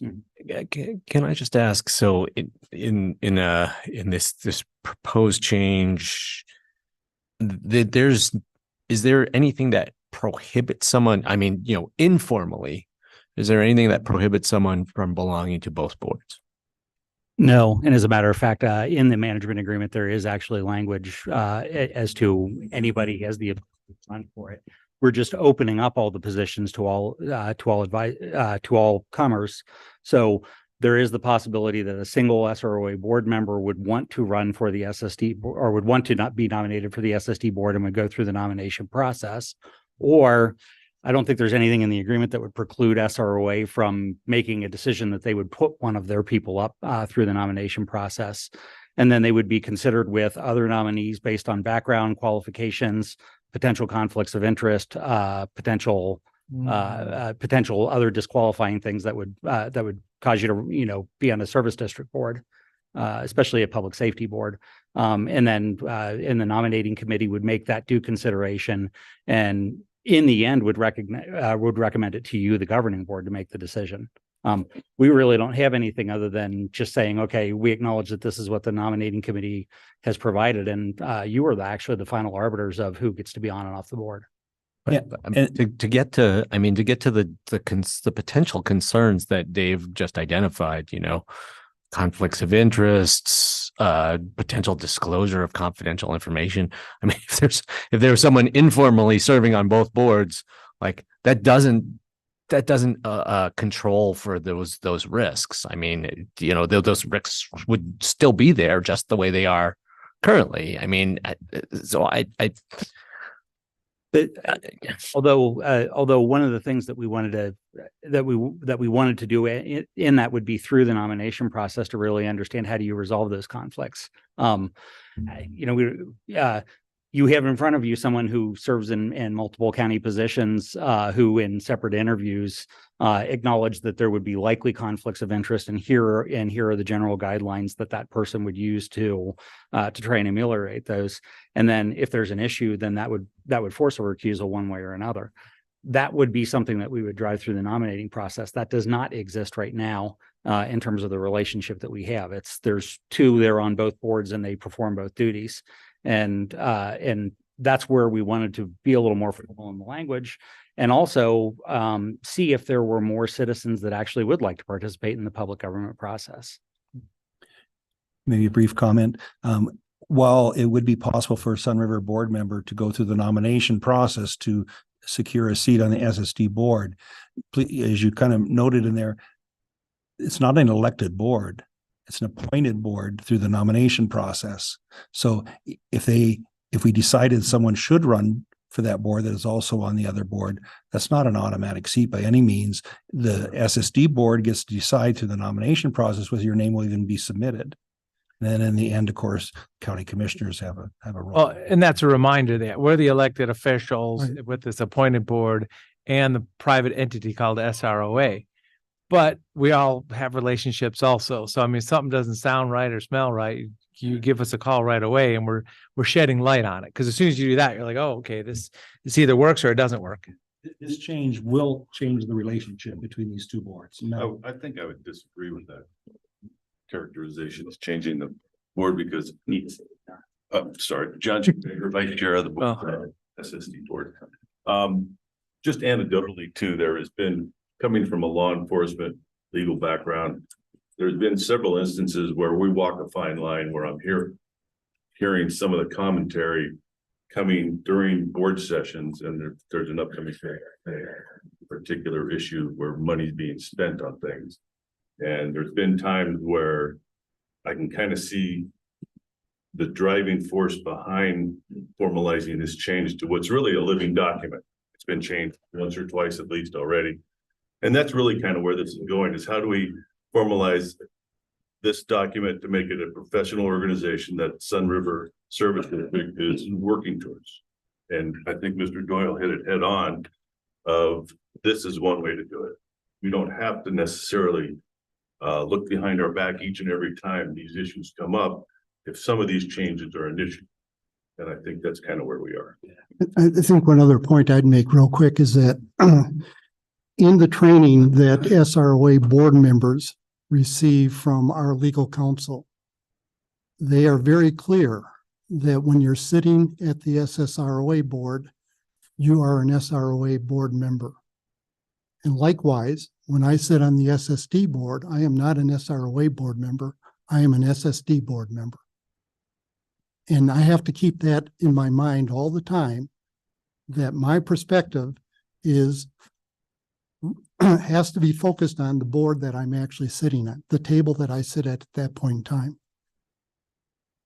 And no one mentioned that we have more politicians that own homes in Sun River than any other community in the state, right? Isn't that the real story? We try to keep that a secret. I know, I know, but I just keep hearing about more houses that are owned down there. So the good news, none of us own a house in Sun River. Well, so I'm available to communicate back and forth a little bit more on this. We're not making a decision today. This has been helpful. And as you can see, I mean, I'm engaged and I don't want to set up an undertow that's going to be out there for the next 5 or 10 years either. So we'll see what we can do here. Great. All right. No, Unless thank there are any other questions, we thank you for your time. We thank you for coming in, and we thank Chief Lopez in the back of the room. He did come back in. So thank you. And Mindy. Commissioners, is there some specific direction that you want? It's kind of feels a little nebulous right now. Well, so I would love it if all the parties would come back with something that they all agree on. How's that? Well, and then Dave, I mean, you were able to explain the, just kind of when there's legal liability in a work product and a legal position, got to get real clear on who's wearing who and who should be shared that information. So that's kind of the mindset that I'll be holding on, and which is the intention of the relationship, but maybe there is a better way to put it in words. Yeah, and just so to be clear, so everyone knows roles, I mean, legal's client here is the governing body, and through you, the managing board. Yeah. So we don't reach over to SROA. To the extent they're on the managing board, wearing the managing board hat, they're part of that client base. But beyond that, SROA is obviously not part of the client. So we'd be in a little awkward position to try to facilitate that kumbaya meeting to see if they can get on the same page. But we're certainly available to help the district managing board and obviously the governing body. Yeah. So, I mean, I may be available for a sit down if that needs to happen again before this gets brought back to us then. I am available. We'll see where it goes. Okay. Thank you. We are going to reconvene as the governing body of Deschutes County, and we're going to take a 5-minute break. So we can stand up. See if we can still see.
Okay, we're ready. Okay. Excuse me. We have to start our meeting now. Thank you so much. Thank you, Chuck. We have reconvened as the governing body of Deschutes County. We have item number 5. And we're talking about the DSL land. So the table has already been set. Thank you, Christy and Eric. Good afternoon, Commissioners. For the record, I'm Eric Kropp, Deputy County Administrator. And Christy Bollinger, Deschutes County Property Management. We're here to talk to the board about the DSL land exchange project. Really what we're looking from the board today is 3 items. It's more conceptual approval to relocate people and clean up the property, the 137 acres that the county intends to trade with DSL. Also conceptually approve using the county-owned 45 acres that is just south of the land as a place where people can go. And then the third thing is to direct staff to return at a future board meeting to discuss what services will be provided on the 45 acres. This discussion is not intended to lead to direct action. There's still a lot that needs to be done before the county is ready to move forward with a specific date for relocation. Also, what before you is really a 10-month plan, and it's not intended to. The timeline is not intended to start until the alternative location has been identified and is ready for people to go. So I just want to make that clear. As background, more for the general public, over 20 years ago, Deschutes County started working on a plan to exchange land with the Department of State Lands. The department. Eric, when did you say that started? I said over 20 years ago. That's what I thought you said. Okay, over 20 years ago. Just wanted to have it repeated, I guess. Yeah, that's like, it's time that we get this done, don't you think? That is a goal. The concept, the Department of State Land owns 140 acres south of the Fair and Expo Center, and the county would like to acquire that land for future Fair and Expo expansion. That was actually discussed earlier today with the board. What the county would do is take 137 acres that it owns southeast of Redmond and exchange it with the Department of State Lands. Over the last 20 years, the 2 staffs have been working on that, and last spring, both sides were ready to move forward on this land exchange. At that time, the Department of State Lands sent a letter to Deschutes County stating that in order for this land exchange to move forward, the county-owned land would need to be free of people living there and also free of debris. At that time, last spring, county staff started to work towards that effort and started to put together a plan to relocate people. That was paused for several reasons. The first is at that time, we did not have an alternative location for people to go to. In fact, county staff met with Redmond service providers to talk about the project, and that was one of the questions that came up. Well, where could people go? And we didn't have an answer. Another reason why it was paused was because of the governor's funding. The MAC funding was just being announced and released, and several of the service providers said, hey, why don't you wait until those funds are out in the community and there's additional beds that are available. There are now additional beds with the Shepherd's House and other beds throughout the region. And then the third reason why we paused the effort up in Redmond was because of the Juniper Ridge. We were notified there was a code violation on county-owned property in Juniper Ridge, and so county staff focused its efforts on Juniper Ridge. So that was a year ago. Recently, as the board knows, there's been discussions about re-engaging with the effort at DSL. At a joint meeting between the Board of County Commissioners and Redmond City Council, there was discussion among the elected officials from both the city of Redmond and this board about using the county-owned 45 acres. As I mentioned, we would need to return to the board about what types of services would or could be provided at the 45 acres.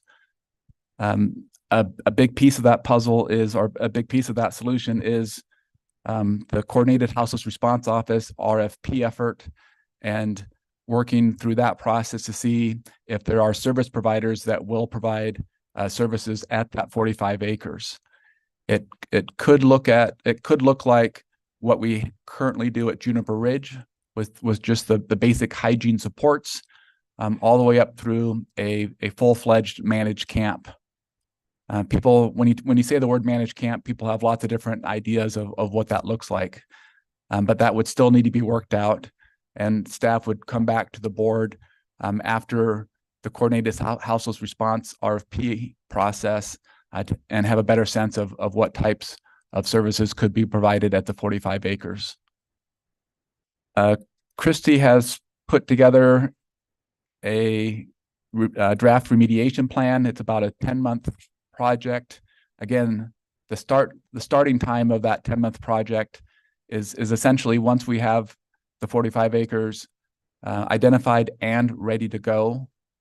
It's not to say that some of that, there still could be some pre-work before that date, but really the timeline doesn't start until that land is available.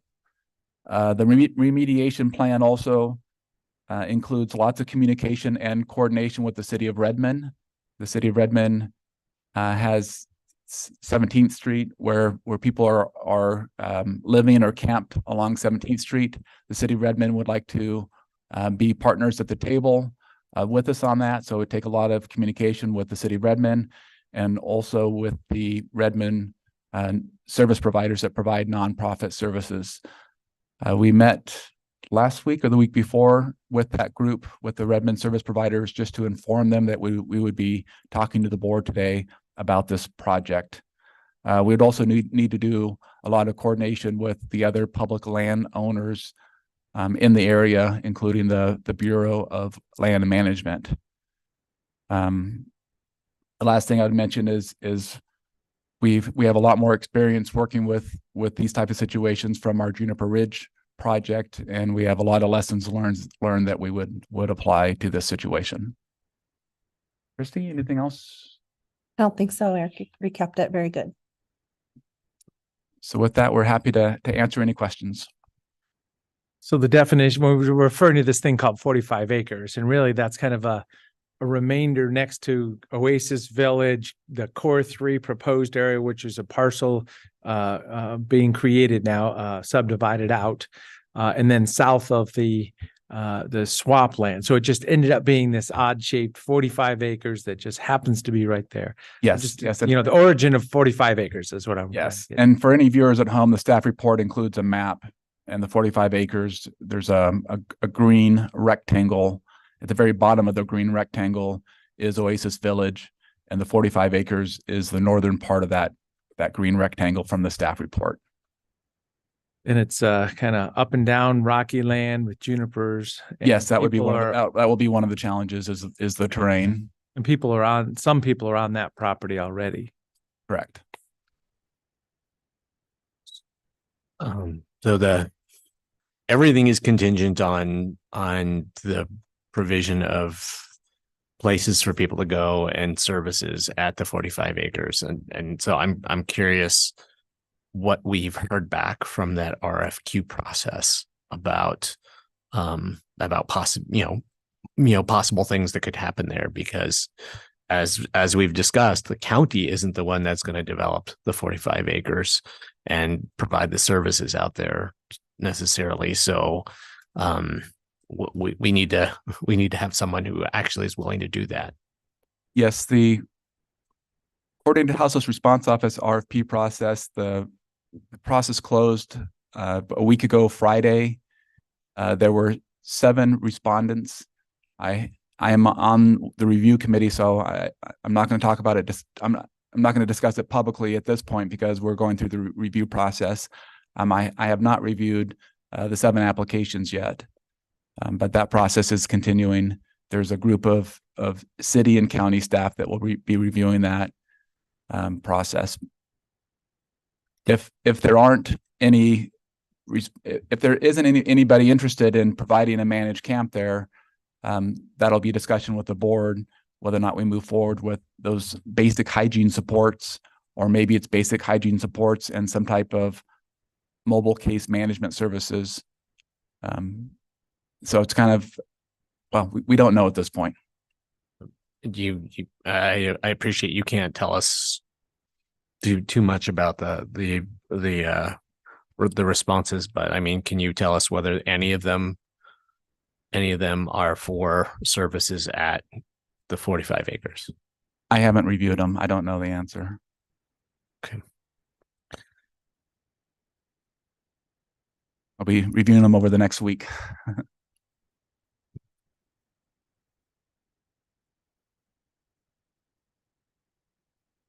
Also, I'll mention that the estimated budget is about $400,000 for this project. It is being programmed into next fiscal year's budget in the property management budget. So that is just to get it ready for day one when those people can move over, Christy? Is that where you came up with the 400,000? 400,000 would be to go through the process to give notice, mark property lines, give notice to the individuals, do the cleanup of abandoned and burned down encampments. Once people relocate to either the 45 acres or a place that they choose to go to, then going in and cleaning up those encampments. DSL is also requiring, we'll have a number of vehicles. Yeah, the vehicles seem to be the really tremendous issue everywhere, China Hat, Juniper Ridge, we've got vehicles everywhere. Yeah. And it's very expensive, I know, to get rid of those properly. Exactly. And then in addition, DSL is requiring what we call a phase 1 environmental site assessment report. It's a high level environmental report, but it's about a 4 to 6 week process. So we need to keep the property cleared and clean in that timeline. And also the 400 includes ongoing security with we'll go out for an informal request for quote process and select a vendor for that. And so it would look much like what we've done at Juniper Ridge with a roaming security patrol. Yes, I was out there Monday after we had the meeting about Juniper Ridge and took videos. And of course, my phone put it all together, which I shared with Nick to see. I mean, we have a chop shop there. And Deschutes County Sheriff's knows we have a chop shop there, and something clearly needs to be done with that. You could tell exactly when we were on the county 50 acres, what an amazing program, and then there was a couple issues that were off of our property, but there's still a ways to go. It's public land, and there's, we're still dealing with a lot of trash. Yeah, at this point at Juniper Ridge, we're able to clean up the abandoned camps, but not the occupied camps. Right. Still a lot of work to be done at Juniper Ridge. But I thank you for the security actually drove out there when I was there. And I'm really glad that we reinitiated that twice a day. I think that's really important for the safety of our entire county. Just to, let them know that we are paying attention and keeping with fire season coming up. Is it, Christy, in your calculations, have you allocated for like putting gravel down and things? Not on the 45 acres, we have not. So if that's a wish or. Well, I just think it would be in addition to the. Right. It just keeps things clearly defined. This is where you go, this is where you camp, and there's gravel there. It helps with fires and things. So grass or whatever isn't catching on fire. I think part of that RFQ process that the Coordinated Houseless Response Office is going through will help determine what some of that might look like. We're asking, we'll be asking more, the process will be asking more about what would the services look like for a managed encampment through a service provider. So that could include gravel. If they don't put that in their response, then perhaps that could be added, Or the city of Redmond might be interested in providing the gravel, since there was discussion about the city providing some of the infrastructure for a maintenance camp or some type of. I know they did say that the other evening when we had a joint meeting, that it sounds like they want to be engaged with us if we will pay for most of it, right? Isn't that what they said?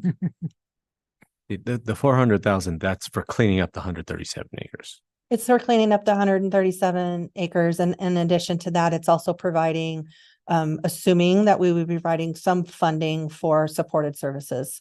So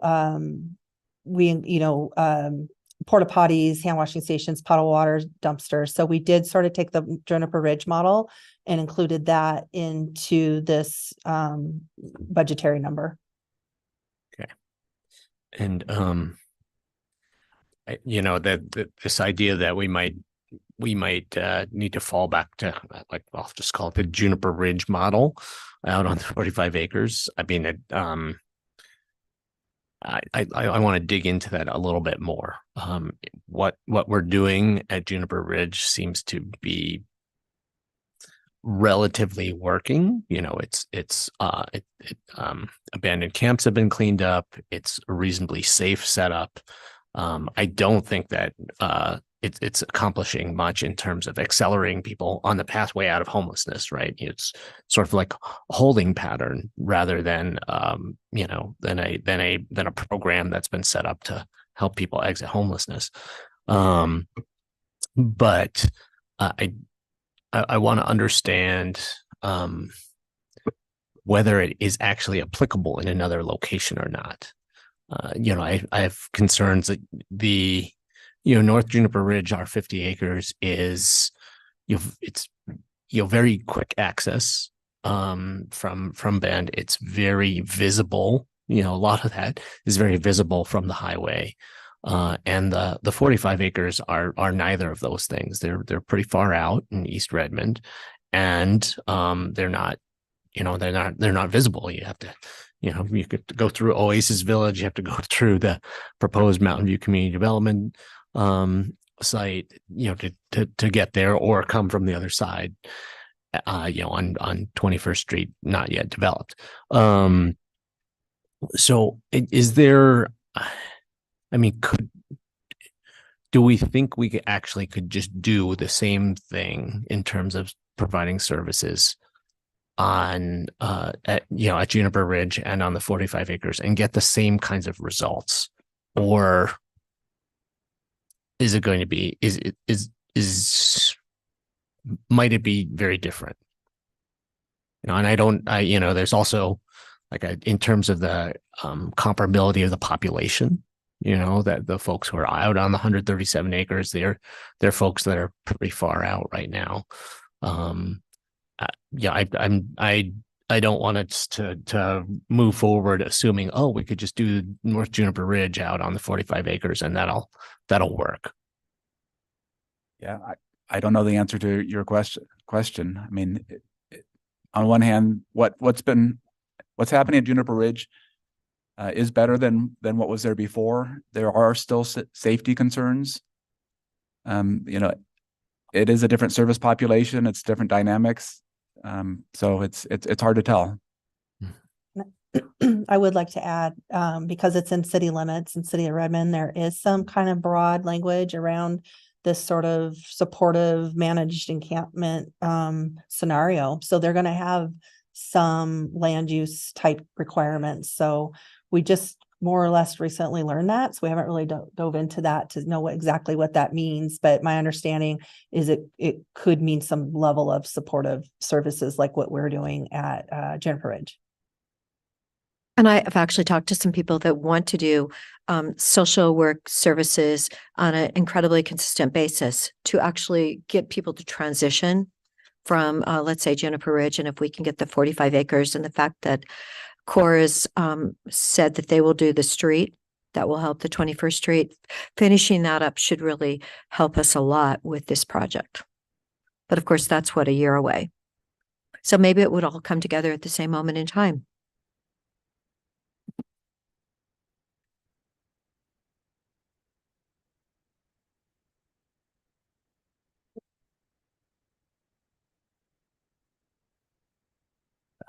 I just feel like we have so little idea what's going to happen on the 45 acres that it's premature to talk about, like to set our, to say that we're ready to go on the 137 acres, because we are so not ready to go until there's an alternative place for people to go.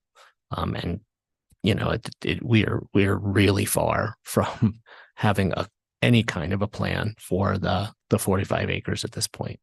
Well, the good news is We have 10 months, as Christy has outlined, and we do know we can work together with the city of Redmond. They are more than willing to be our partner on this. It's a win-win for all of us, and it's a win-win for the residents of Deschutes County to pull this all together. And I feel that Juniper Ridge, I know it's better than it was last August, but it's still not where it should be. And hopefully we're going to continue to make progress there. And if the board's not ready to approve the recommended motion today, we can certainly come back when we know more about the 45 acres. In fact, I don't think it would make much of a difference in terms of what staff will be doing. I mean, even if the board went forward with today's motions, we're kind of waiting until the 45 acres to come back before we do a lot of the work. I think we need to see what those 7 opportunities are that have been offered to help with our managed camp situations. So I look forward to your analysis. And then as a fallback, if we do need to do North Juniper Ridge on the 45 acres ourselves, then I'd like us to engage with all relevant staff to have some predictions about what I was just asking about, like how is North Juniper Ridge different? How is the population different? How can we expect similar outcomes, or could we possibly expect something very different? If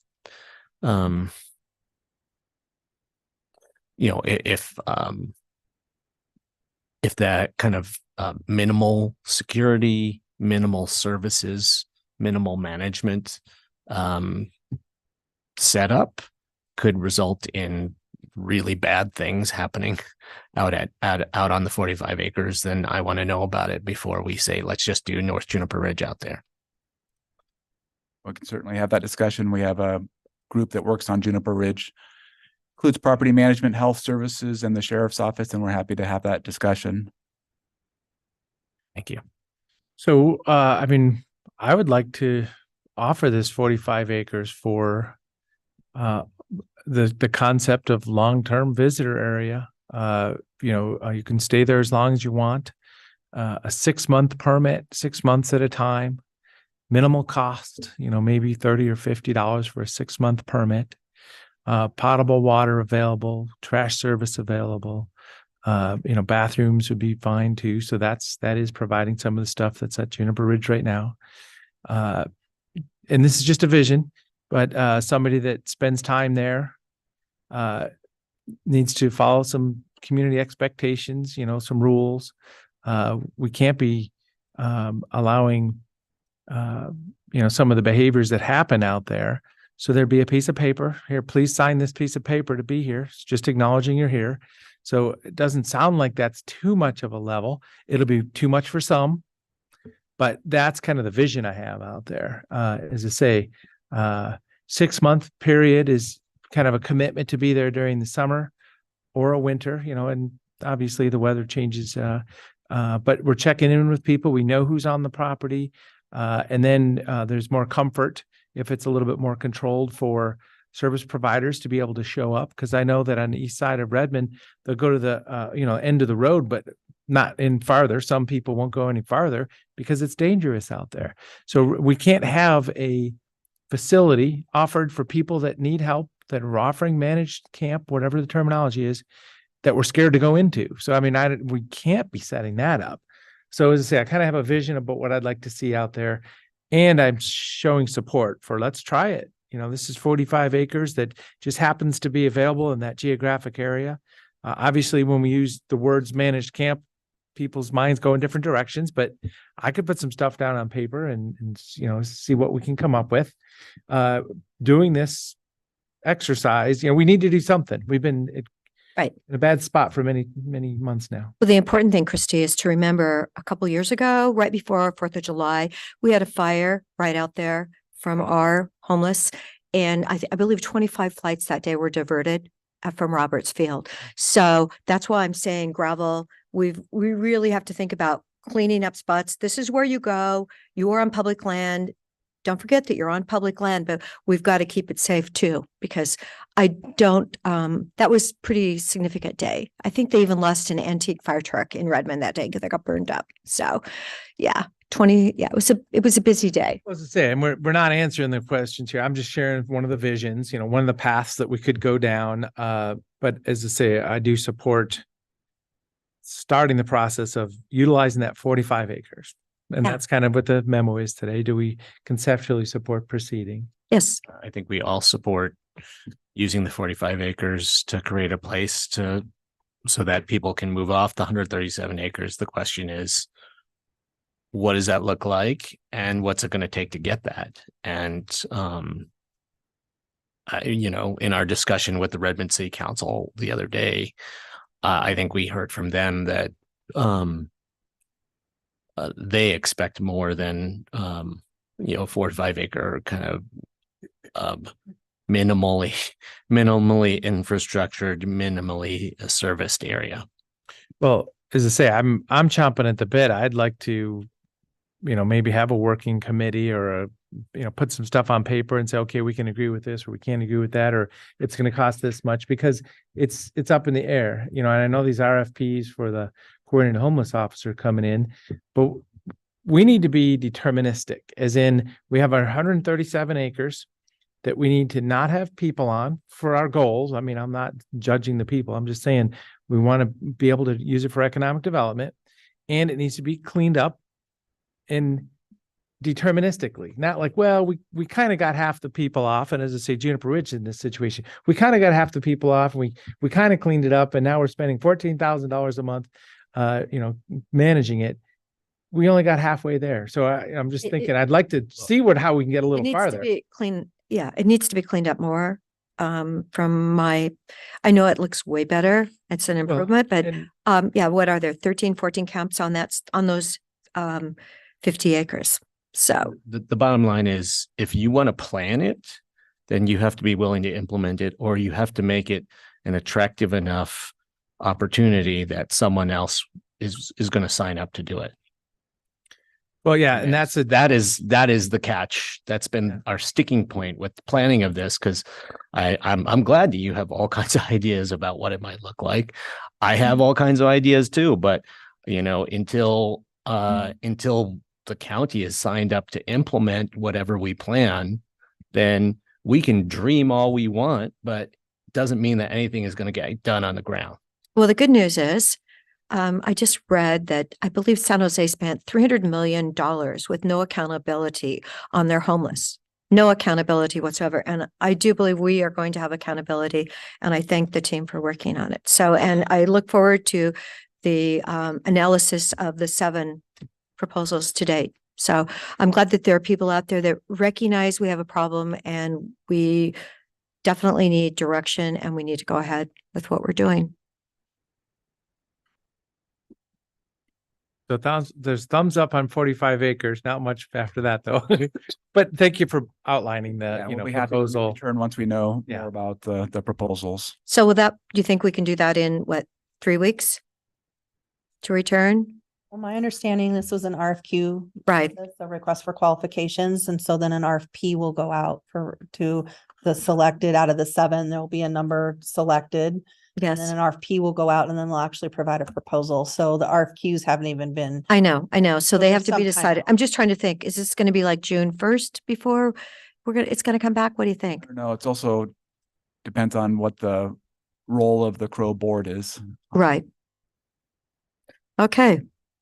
Well, we know it's going to be sooner. It's not going to take 20 years. We know that. To play out a couple of scenarios, it's quite possible that there's nothing in the 7 responses that even addresses the 45 acres. In which case we could start moving forward with some variation on North Juniper Ridge sooner than later, if that's our only option. That's Okay. a possibility. All right. So maybe you could just keep us updated on what you're seeing in the 7 responses. Sure. Thank you very much. Thank you. So let's now go to our most patient treasurer, Bill Kuhn. I'm gonna head out now. 50. I'll watch. That's exactly his timing. I'll watch the other 2 items Oh my a gosh, how video did this, later on.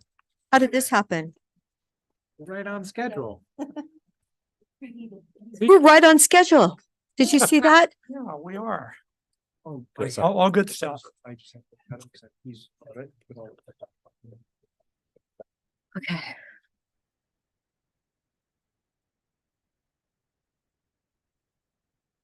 Like our numbers are departing here. I'll watch later on B. Good afternoon, Commissioners. For the record, Bill Kuhn, Deschutes County Treasurer. Thanks for allowing me to present the March Treasurers Report. And we'll talk just for a few minutes around some high-level economic activity that's taken place over the last month. I think probably the most impactful news over the past several weeks was release of the March CPI report. This data showed inflation unexpectedly surging to 3.5%, which exceeded expectations, market expectations, and that most economists were expecting. This will make for a very challenging for our Fed policymakers to navigate potential rate scenarios over the next few months.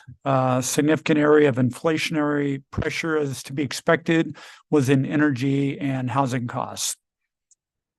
As I've been discussing for the past several months, we definitely appear to be in a higher for longer rate scenario. The next Fed meeting is scheduled for April 30th and May 1st. And I've also read several comments that indicate that the Fed, believe it or not, may have to consider a possible rate increase at some point to quell price pressures.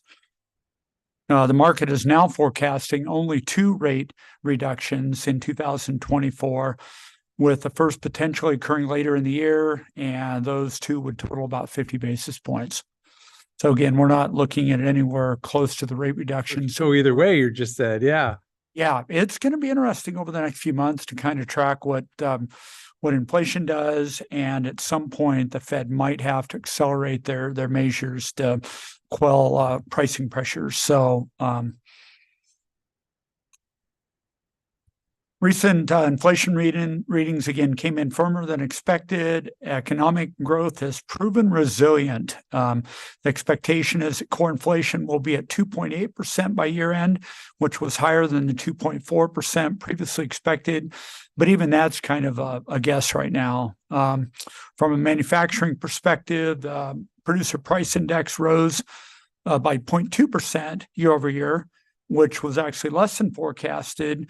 But again, this measures the change in price of goods sold by manufacturers. In March, the U.S. economy added a whopping 303,000 jobs, which was considerably higher than forecasted. And while the unemployment rate ticked down to 3.8%. So again, we're at full employment right now. But have you not heard how many of those were government jobs? It was like 72,000 of the number. And they've always revised the numbers down the next month when you want to find out the truth. That message is already out there right now. So the market has already digested that information.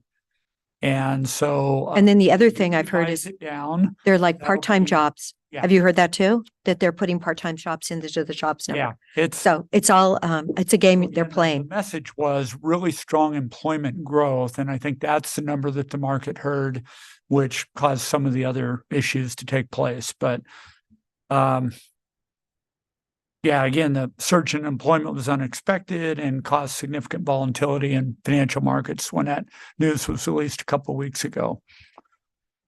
Nationally, monthly housing data showed negative trends. March existing home sales fell 4.3%, which again was impacted by rising mortgage rates. Building permits of 1.5 million were 5.7% below February starts. And year over year, housing permits rose only 1.5% in March, which was the weakest annual pace in 5 months. So considerable change from February to March. The average 30-year mortgage rate jumped from 6.625% in January to 7.89% last week. 7.89. Yeah, and that's also having a significant impact on housing activity. As I usually do, I'll report at the regional level on housing markets within Deschutes County. The Bend single family resident market had a median sales price of $753,000 in March, which was up to from $682,000 in February. Median sales price is continuing to be impacted by higher end $1 million plus homes. Of the 114 total sales in March, 30 sales, roughly 26% were above $1 million. So again, that's driving local housing data. There's currently a 1 month supply of homes currently listed for sale and only 20 days listing for sold properties. Bend area single family building permits stayed strong at 54 permits in March compared to 53 in February. So that information is basically flat and up from earlier months. Redmond statistics for the year showed a similar trend with current median sales price $537,000, which is up from $511,000 at year end. And Redmond area building permits were only 17 for the month, declining from a yearly high of 35 in May of last year. Most sales in the Redmond area were now in the low to mid 500,000, which now seems to define affordable housing in the region. A lot of us were at the Ready meeting last week and heard firsthand that even though prices continue to increase, they are still affordable housing for workforce housing in Deschutes County. Looking at other markets, so within Deschutes County, Sisters Market, $732,000 was the median sales price. Sun River was $705,000, and La Pine was $365,000. Inventory supply issues continue to have an impact on home sales, and that's just a challenge that we're faced with right now. Although I have heard anecdotally that there will be kind of a surge of sales coming or inventory coming onto the market, and that'll be interesting to see how that works out. I know a lot of people have been kind of sitting on the sidelines for a couple of years, and so there may be increased inventory being available here locally. And as I usually report this time of year, I did receive the most recent update on the multi-unit apartment market from Compass Commercial. Received that information last week. With this report, this data is now being tracked on a county-wide basis, still primarily Bend and Redmond, but they're actually compiling that information throughout the county. And as a result of that, Q1 2024 showed a apartment vacancy rate of 7.8%, which dropped from February, but it's really, I think, the fact that they're measuring it now with Redmond in it. Exactly. And Redmond is like they're Redmond is much tighter right on occupancy than Bend is. So again, let's just recognize that probably isn't a true indication of a dramatic change in the market, but how they're measuring that market. And isn't that interesting? And I was told by a couple commercial people in credit union that the apartments that are really going to be vacant in Bend are the ones that don't have any parking. He said the 2 and 3 bedrooms are full, people are sharing them, but he goes, the ones that are going to really start standing out do not have any parking. Yeah. And I go, well, I can believe that. So yeah. No, I mean, isn't that unfortunate that Bend City Council needs to hear that? They need to add parking to their buildings. People don't want to move somewhere where you have to drive around for an hour to park your car. Only walk. Or walk. Or take we got to get the bus going. Yeah. Well, I know, but choice riders on the bus. Oh, well, 6 months of the year, if it's snow out there. Yeah. Tell me, get on your bike.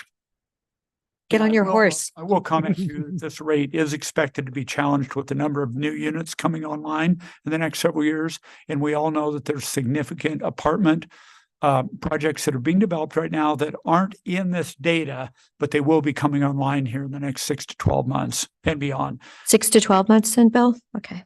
Yeah. And then finally, I did want to note that the area's in-migration has slowed with annual population growth estimated at 1.5% right now, which is half of what we experienced several years ago. So. I know I just heard that Heritage Brands from Tumalo, they're going to Texas. They're leaving entirely. And, they make the most exquisite handbags in the, really absolutely exquisite. And when I saw that, and they had just built a new building. Brand new building down. Oh, yeah. So, yeah. I was really sad to see it. So, yeah. Oh. More to come there. Any questions on the economy and economic outlook? If not, I'll. So actually Sisters had higher sales than Sun River for the first time ever. Yeah.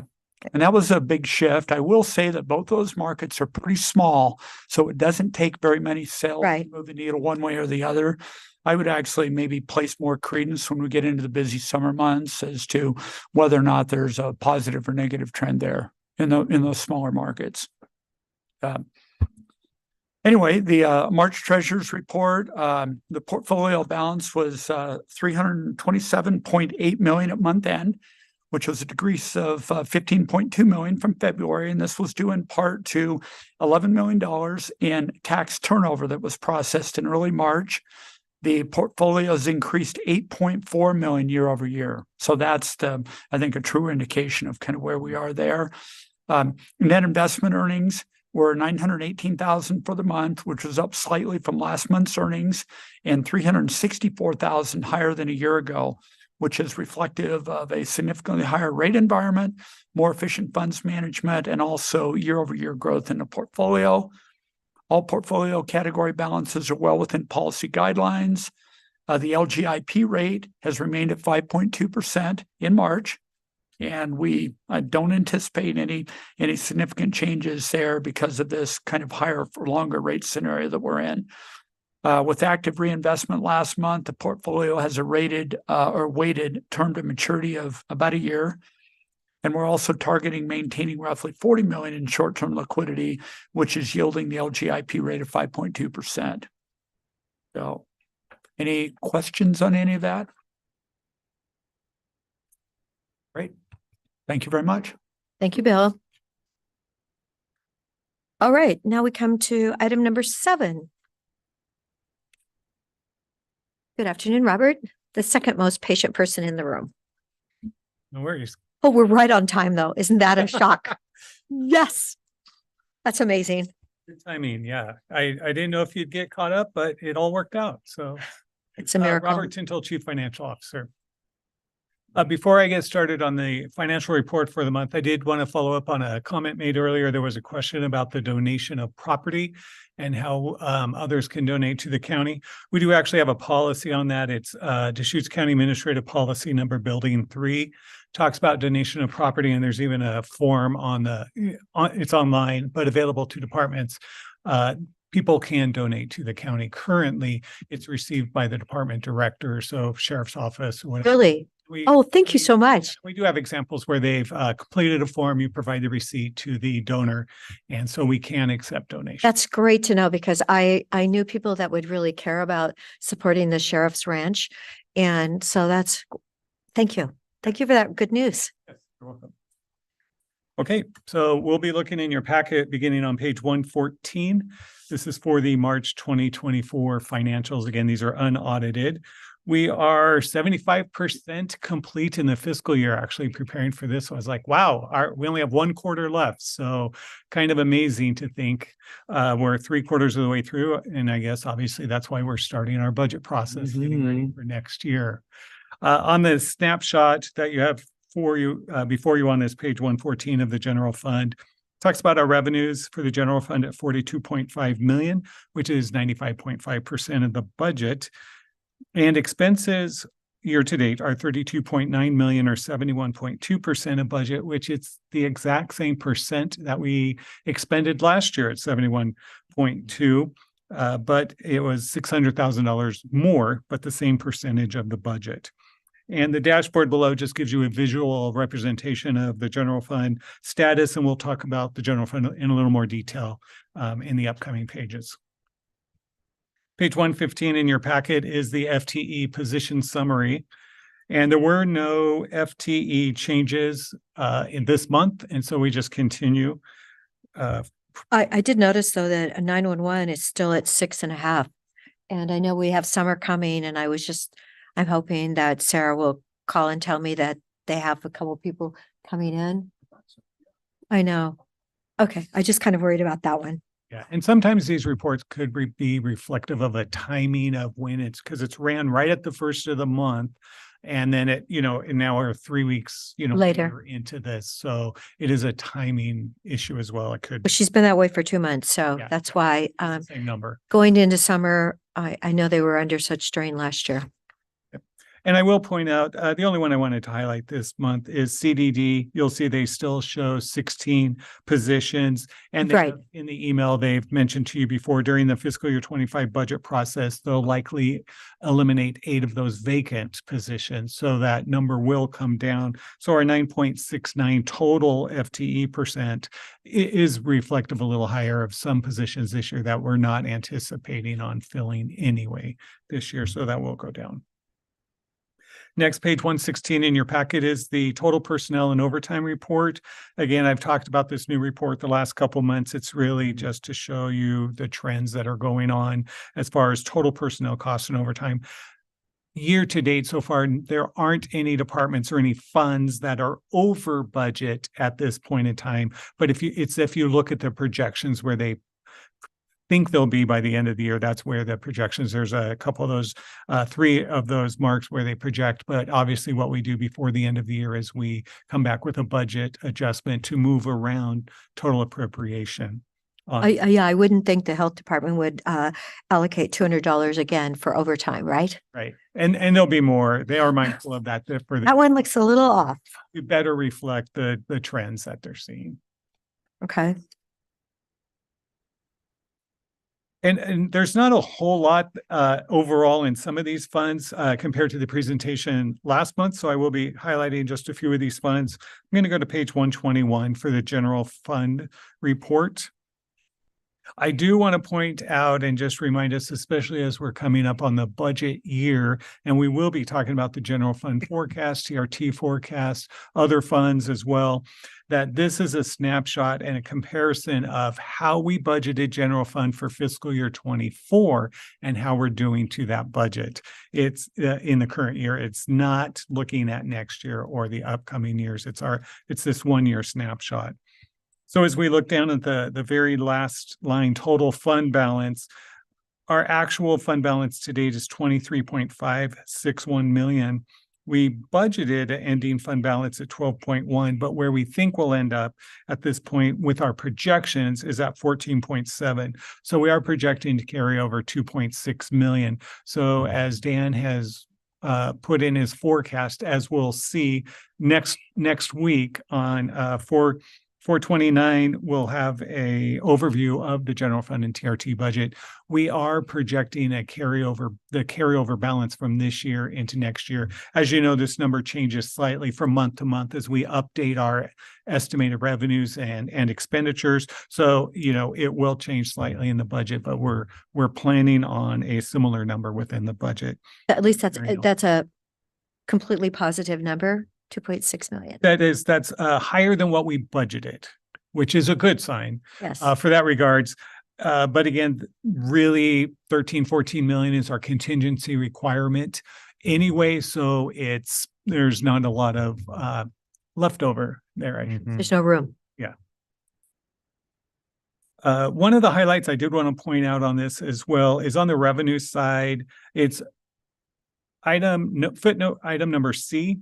And that you'll see a decrease in that line on our revenue projection. We decreased that by 145,000. Again, it's not a major revenue for the total $45 million budget, but that is a result of the Supreme Court ruling with foreclosures. Since we're not receiving the foreclosures and they're not reimbursing property management for their costs this time. Now, when we go to sell a property, there's likely that we can reimburse ourselves for our costs, but there was traditionally in prior years, $145,000 transfer to reimburse for labor costs for property management. But there's some other fees we're working on and developing that we can apply when a property does sell. But just wanted to point that out for you as well. I'm going to go to page 123 in your packet, which is TRT Fund 160-170. Just a recap of the last couple months. Again, this is reporting through March. Our revenues to date, year to date projection, I should say, we're estimating 12.2 million right now, which is about 410,000 below what we originally budgeted at the 12.6 million of TRT revenues. In March, our revenues were down 5.9%. And the month before in February, they were down 12.8%. And that's 1 month delayed from the activity. So year to date, we're 3.3% down. When we look at our budget year to date, it's when we look at actuals, it's about 3.5% or around $350,000 for those numbers are so close for both of them. So year to date, about 350,000 down. That's why we're still projecting the last quarter this decline will continue and will be down by about $410,000 going forward. We are planning on ending the year with the $2 million carryover. Again, that's the last and final payment for the Sun River for the public safety building down there. And you heard the good news. It is coming in, not a penny over. Yeah, they're doing a great job with that. Yeah. And yeah, those updates are great. I was looking to see who was still in the room. Yeah, Jim is still in the back of the room. Yes, that's right. And really how we end up coming to this $2 million exact balance is because typically there's an amount we've been transferring out. If there is any excess, we transfer out to capital. In this year, that's the line in the middle, general county reserve. You'll see it's greater, it's a negative, but 688,000 more. But really the majority of that is because we didn't have a debt service payment this year that we originally had budgeted. So the debt service payment savings is at 1.1 million, but you can see we're not transferring out that same amount. We're transferring out less to capital because we have to make up the difference for the lost revenue. So it all balances, but that's how it flows. So I just wanted to point that out for you. Ooh. Okay, page 126 in your packet, Sheriff's Office Fund 255. There wasn't major increases or decreases or changes, I should say, in the forecast moving forward, but I will just give you the highlights here. On total resources, the total year-end projection is 59 million. Yes. Yes. Which is about 53,000 higher revenue than they were proposing last month. So as they looked at their revenues and their expenditures this month for the year-end projections, they slightly increased it by 53,000, and mostly that was due to increased interest rates in the projections. On their expenditures, their total requirements for projection year-end is 61.9 million. And it's about 239,000 lower. So they've slightly decreased that as well. So the bottom line total fund balance when they get to the end of the year, right now their actuals is 26.5 It's amazing, million. yes. But again, we have one more quarter of expenditures that will draw that down. So by the end of the year, they're projecting to end at $11.4 million, which is 4.41 million more than they had budgeted. And the caution for the sheriff's office is to make sure that that year-end estimate is good and then is close to what they're budgeting for their fiscal year 25 carryover. So they do have the resources that they have. And I know they're mindful of that and watching that. And it's going the right way. It's going the right way. That's good news. Yes. And then again, we'll see how we'll talk about their fiscal year 25 budget here real soon as well. Is that on the 29th? Yes. Yes, they will be here on the 29th. Next page 127, Health Services Fund 274. This is combined. As we look at their updated projections, total resources, they're planning the fiscal year to end at 59.6 million, which is an increase of 58,000, minimal increase of 58,000 from last month. Their expenditures total requirements, actually, they're projecting 68.115 million, and that also increased about 161,000. Little higher expenses where they're projecting by the end of the year. Finally, what I want to point out is total transfers. This is where a big change from last month is. Right now, the projection is 61.2 million. Sorry, 6.2 million. I just need to where's that? Commas here today. Yeah, their total transfers out of 6.2 million is their projection. They'll actually, last month they reported 7.1 million, a difference of about 952,000 in total. But the biggest change is the first line there, general fund transfers in. The difference of 856,826. What this is an agreement that we had with Health Services where we budgeted for general fund. If they did not need the general fund for certain expenditures, general fund eligible, then at the end of the year, they transfer those back. That was a practice that we have in 24. It'll be a different practice in fiscal year 25.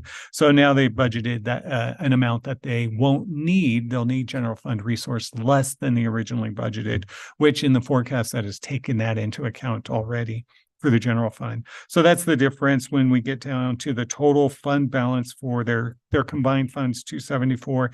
Their projection is ending at $10.1 million or 2.6 million more than budgeted, again, which is lower than last month. There. A reminder, they do have their Fund 270 OHP reserves. Right now, year to date, they have 19.9 million in the fund for actuals, but they do project by the end of the year, after this last quarter of activity, they'll end up at 16.9 million for their reserves within that fund. So where's the 3 million going to go? Did you say 19.9? Yes.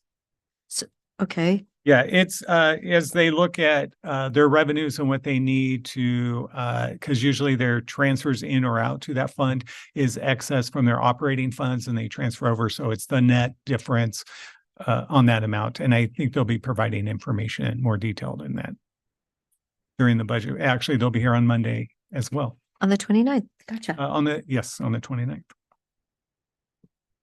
I'm going to go to page 132 in your packet, Community Development Fund 295. Actually, this is one projection that actually remained the same. You know, Sherry has been updating these numbers every single month, but based on the activity and where they're at, she felt for this month, the projections on the revenues and the expenditures are the same. So they're still ending with their target $1 million here. And that's what the department tries to keep within that fund. The March act, she did mention on the email that she sent to the commissioners, the March activity reflects improvement in permitting volumes compared to fiscal year 23. However, it's still in alignment with the period from 2014 to 2016 permitting levels. So during that time period, so it's different than the last year. And again, the projection remains the same at the $1 million.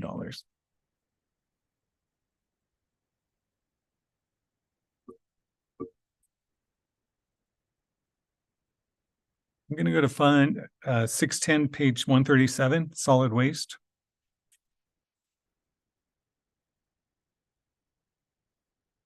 Their revenues are still on board where they projected last month, as well as their minimal changes in their expenditures.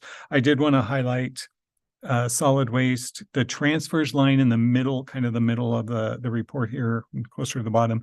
The projection column has $910,000 where there was no budget actuals, and that's the variance of $910,000. You may recall, Tim Which came was back here. in because of the bonding. Exactly. Yep. And so now you see that reflected in the financial statement here. So their ending fund balance they're projecting 3.9 million, which is 2.5 more than they had budgeted originally in that fund. Okay.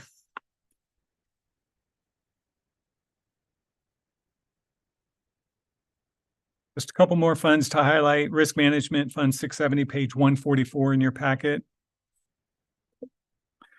There was some updates to the revenues and expenditures. The couple lines I want to point out is claims reimbursement on the revenue under resources.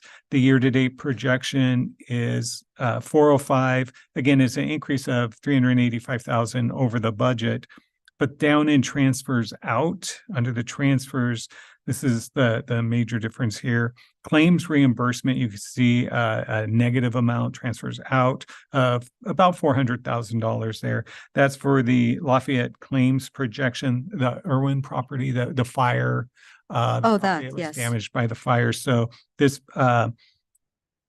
amount reflects the changes on that. So the end of the year projection is still $8.1 million for the ending fund balance. Okay, and we paid for that property with cash, right? The Lafayette property, When we, the Irwin House? Yeah, it looks like it's a yes consensus. everyone's saying yes. Okay, because I'm saying, okay, so we still have the land value. Yes, We but still have the land as. we have the land. We got the 400,000 for the house that get was reimbursed, destroyed. And there'll be funds that will go back to reimburse the risk fund. And then also funds will go to property management, excess funds after we pay off. We also had cleanup costs that went along with that as well. Okay. Was cleanup like 40,000 or something, or? I'm not sure on the amount. Okay, Whitney's kind of shaking her head. I don't know why that never popped out, but okay. Next page, fund, Health Benefits Fund 675, page 145 in your packet. These are updated numbers as well. The revenue projection for total resources actually slightly went down by about $400,000 from last month as we relooked at the numbers coming in from the claims, and then look at requirements, or sorry, from the revenues. As we look at the requirements, the second line, Deschutes County on-site pharmacy, that is expected with the way pharmacy claims are coming in. There's a note there. E, the industry spike in quantity and cost of specific drug category. Newly reflected numbers are where we think we'll end up on that one. So spending more than what we originally had budgeted there. 850,000 more, like almost $1 million. Yes. But the projection for the health benefit fund is still too low. I mean, one preemie baby, my friends had a baby that was 11 ounces and it actually survived 11 ounces. It was so teeny. I didn't want to dare ask what the medical bills were, but I look at 5 million and I think one teeny baby and we could suck through $5 million in a flash. That is correct. So last month we were projecting a balance of 6.6 million, but with some of these updated prescription claim costs now that the pharmacy costs, it's now decreased to $5 million. So it did decrease by over $1 million in this 1 month when we've updated the projection. So we'll be looking at that.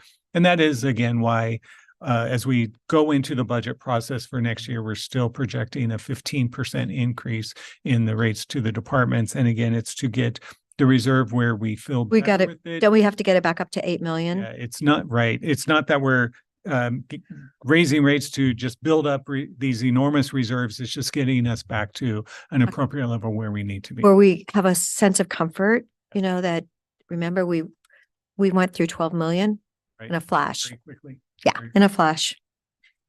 And that was actually the last fund I was going to highlight for this month. Yeah, that was my last little paperclip. Right. Thank you. Okay, so I have the update from Sarah Crossway. Oh, thank you so much, Sarah. Thank you, Sarah. So there, I think on the report it showed 6. I just turned 6.48. 5 total right now. We have 1 in review right now, planning to start the beginning of May. That will put us back to 3 vacancies on the dispatch floor. Our front office new hires planning to start May 13th. So it should be down 6. It looks like to 3 or 4 here. Oh, good. In very short order. Okay, I just, it had been that way for 2 months and when I saw it, I know summer's coming and what their capacity, the calls go up considerably. So thank you, Sarah. Gosh, somebody is watching. Yeah, going from 6.48 down to 3 will be great. Thank you, Robert. So any other items?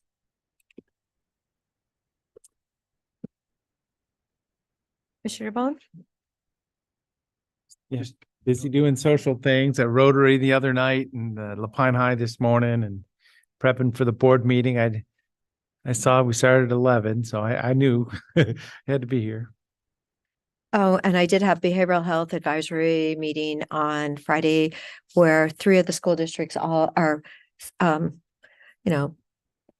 Redmond, Ben Lapine, and then High Desert all talked about the issues with our kids and how they're having such incredibly hard times. So that was the main focus of our meeting Friday.